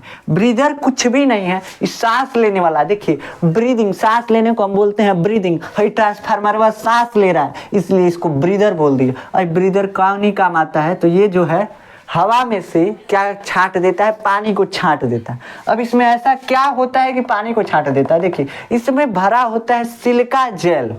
क्या भरा होता है? Silica gel. जैसे आप मोबाइल खोलेंगे, लैपटॉप खोलेंगे, कुछ चीज़ें खोलेंगे तो उसमें से एक पैकेट निकलता है, उसमें गोल गोल होता है स्ट्रक्चर, पानी टाइप का स्ट्रक्चर होता है, देखे होंगे। पैकेट एक होता है, हम लोग पहले जानते थे, वो खाने वाला उसको एकदम सजो के रखते थे, जो पैकेट होता है उसमें होता है सिलिका जेल। अब ये सिलिका जेल क्या करता है? पानी को सोखता है, सोख के फूल जाता है। अभी तक आपको सिलिका जेल नहीं समझ में आया तो जानिए सिलिका जेल क्या है। आप जो बचपन में खरीद के लाते थे पैकेटवा में गोल गोल रहता था, बहुत छोटा छोटा मोती टाइप का, उसमें एगो चिपकने वाला भी होता था, मगरमच्छ होता था, बिच्छी उच्छी टाइप में, गिरगिट टाइप में, ऐसे कुछ होता था स्ट्रक्चर। वो खेलने वाला जो लाते थे, पानी में डालते थे, छोटी छोटी मोती होता था, लाल पीला हरा, और जब डालते थे पानी में तो फूल फूल के बॉल, इतना बड़ा बड़ा बॉल लाइक स्ट्रक्चर बना लेता था, नहीं गेंद बन जाता था। तो वही है सिलिका जेल, और कुछ नहीं है। सिलिका जेल वही है। वो कैसे बड़ा हुआ? जो मोतिया हम पानी में डाले वो कहाँ बड़ा हुआ? कहाँ से कि पानी को सोख लिया। तो ये जो सिलिका जेल होता है ये पानी को सोखता है, और सोख कर करके और इसको क्या करता है? पानी को हवा में से निकाल देता है, जिसकी वजह से साफ हवा अंदर जाती है। तो इसीलिए इस हवा को छानने के लिए यहाँ पे ब्रीदर लगाया जाता है। ये रोड वाले, साइड वाले ट्रांसफार्मरों पे तो लगाते ही नहीं है सब, देखिएगा कहीं नहीं होगा। जाएंगे जब हाई डील पे तब आपको ही दिखेगा ज़्यादातर ब्रीदर। ऐसे खलिए छोड़ देते हैं, ठीक, तो खलिए ज़्यादातर छोड़े रहते हैं सब, वैसे नहीं छोड़ना चाहिए, नहीं तो दिक्कत हो जाएगा, ट्रांसफार्मर की इफिशियंसी में कमी आएगी। मतलब जितना हम पावर देंगे उतना पावर ही देगा नहीं, हीट के रूप में निकाल देगा ज़्यादातर, इसलिए हम यहाँ पे ब्रीदर का यूज करते हैं। अब ये क्या है? ये इसका गर्दन टाइप का स्ट्रक्चर दिख रहा है, ये क्या है?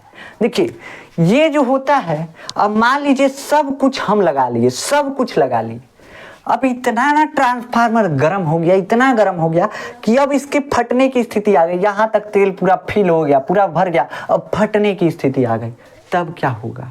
सब कुछ सही है, इतना बहुत ज़्यादा ट्रांसफार्मर हीट हो गया, बहुत ज़्यादा लोड है किसी स्थिति में, इस वजह से ट्रांसफार्मर हीट हो गया। अब ये फट जाएगा, कहाँ से कि तेल खौल रहा है। आप जानते हैं जब कोई चीज़ खौलता है तो उसका एक्सपेंशन होता है, मतलब वो फैलता है, और जब ये फैलेगा तो ये फट जाएगा। इस वजह से बकुलवा लटकाया गया है। कहाँ है? इसके मुँहवा पे, ये जो है एक पाइप है, इसके मुँहवा पे एक कमज़ोर मेटल का ढक्कन लगाया गया होता है, बहुत कमज़ोर मेटल का, जैसे एल्युमिनियम का, मान लीजिए एल्युमिनियम बहुत कमज़ोर होता है, पतला एल्युमिनियम का शीट लगा लीजिए। तो ये एल्युमिनियम का ढक्कन जो होता है, ये मान लीजिए कि क्या होगा, जैसे तेल गर्म होगा, खौलेगा, एक्सपेंड होगा, फैलेगा जाएगा, तो इस पर ज़्यादा फोर्स लगेगा, बस ये ढक्कन वहाँ फट जाएगा। तो बाबू हमारा ट्रांसफार्मर क्या हुआ? फटने से बच गया। तो इसके लिए यहाँ पे एक्सपेंशन टैंक लगाते हैं, और ये जो है इसका नाम हमको नहीं याद आ रहा है वैसे। तो ये क्या होता है? ये हम सुरक्षा के लिए लगाते हैं, ट्रांसफार्मर फटेगा नहीं इसके लिए हम लगाते हैं कि ये फट करके, और इससे जो तेल है सारा बाहर फेंका जाएगा बस, और ट्रांसफार्मर हमारा बच जाएगा, इसी के लगाते हैं। इसमें एक स्विच भी होता है जो पारे पे काम करता है, जानते हो कैसे होता है? ऐसे होता है, देखिए हम इसका स्ट्रक्चर भूल रहे हैं थोड़ा सा, हल्का सा, इसीलिए यहाँ पे ऐसे यहाँ पे एक तार लगा होगा और एक तार यहाँ पे लगा होगा, ठीक। ये टैंक है, ये इसमें आधा पारा भरा हुआ है यहाँ तक। अब जब ये पारा जो है गर्म नीचे से पाएगा तो ये ऊपर उठने की कोशिश करेगा। ऊपर उठने की वजह से ये डब्बा इसे पलट जाएगा, इसे पलट जाएगा। और दोनों तार कनेक्ट थे, ट्रांसफार्मर के एक पोल से कनेक्ट था और एक ट्रांसफार्मर के कुंडली से कनेक्ट था। अब क्या हुआ, यहाँ पे दोनों पारे की वजह से कनेक्ट है। जैसे ही पलटा, पारा जो है यहाँ तक भर गया, यहाँ पे एक तार है यहाँ पे। अभी दोनों का कनेक्टिविटी टूट गया, कनेक्टिविटी टूटा, बस ट्रांसफार्मर में लाइट कट गया। तो ऐसे एक स्विच भी इसमें दिया होता है, ठीक है। इस टाइप का स्विच इसमें दिया होता है। तो ये है हमारा पूरा ट्रांसफार्मर वर्किंग। अब इसका बस हमको बच गया फार्मूला बताना, जिसको हम कभी किसी और वीडियो में बता देंगे। वहाँ से जाकर के आप फार्मूला सारा देख सकते हैं। वैसे कुछ नहीं है फार्मूले में, वहाँ पे फैराडे का नियम लगेगा, E = -LdI/dt लगेगा, बस यही लगता है और कुछ नहीं। तो ऐसा है कि आपको ट्रांसफार्मर अच्छे से समझ में आया होगा। तो मिलते हैं नेक्स्ट वीडियो में, हम समझेंगे ट्रांसफार्मर के फार्मूले के बारे में। तो मिलते हैं नेक्स्ट वीडियो में, तब तक के लिए जय हिंद।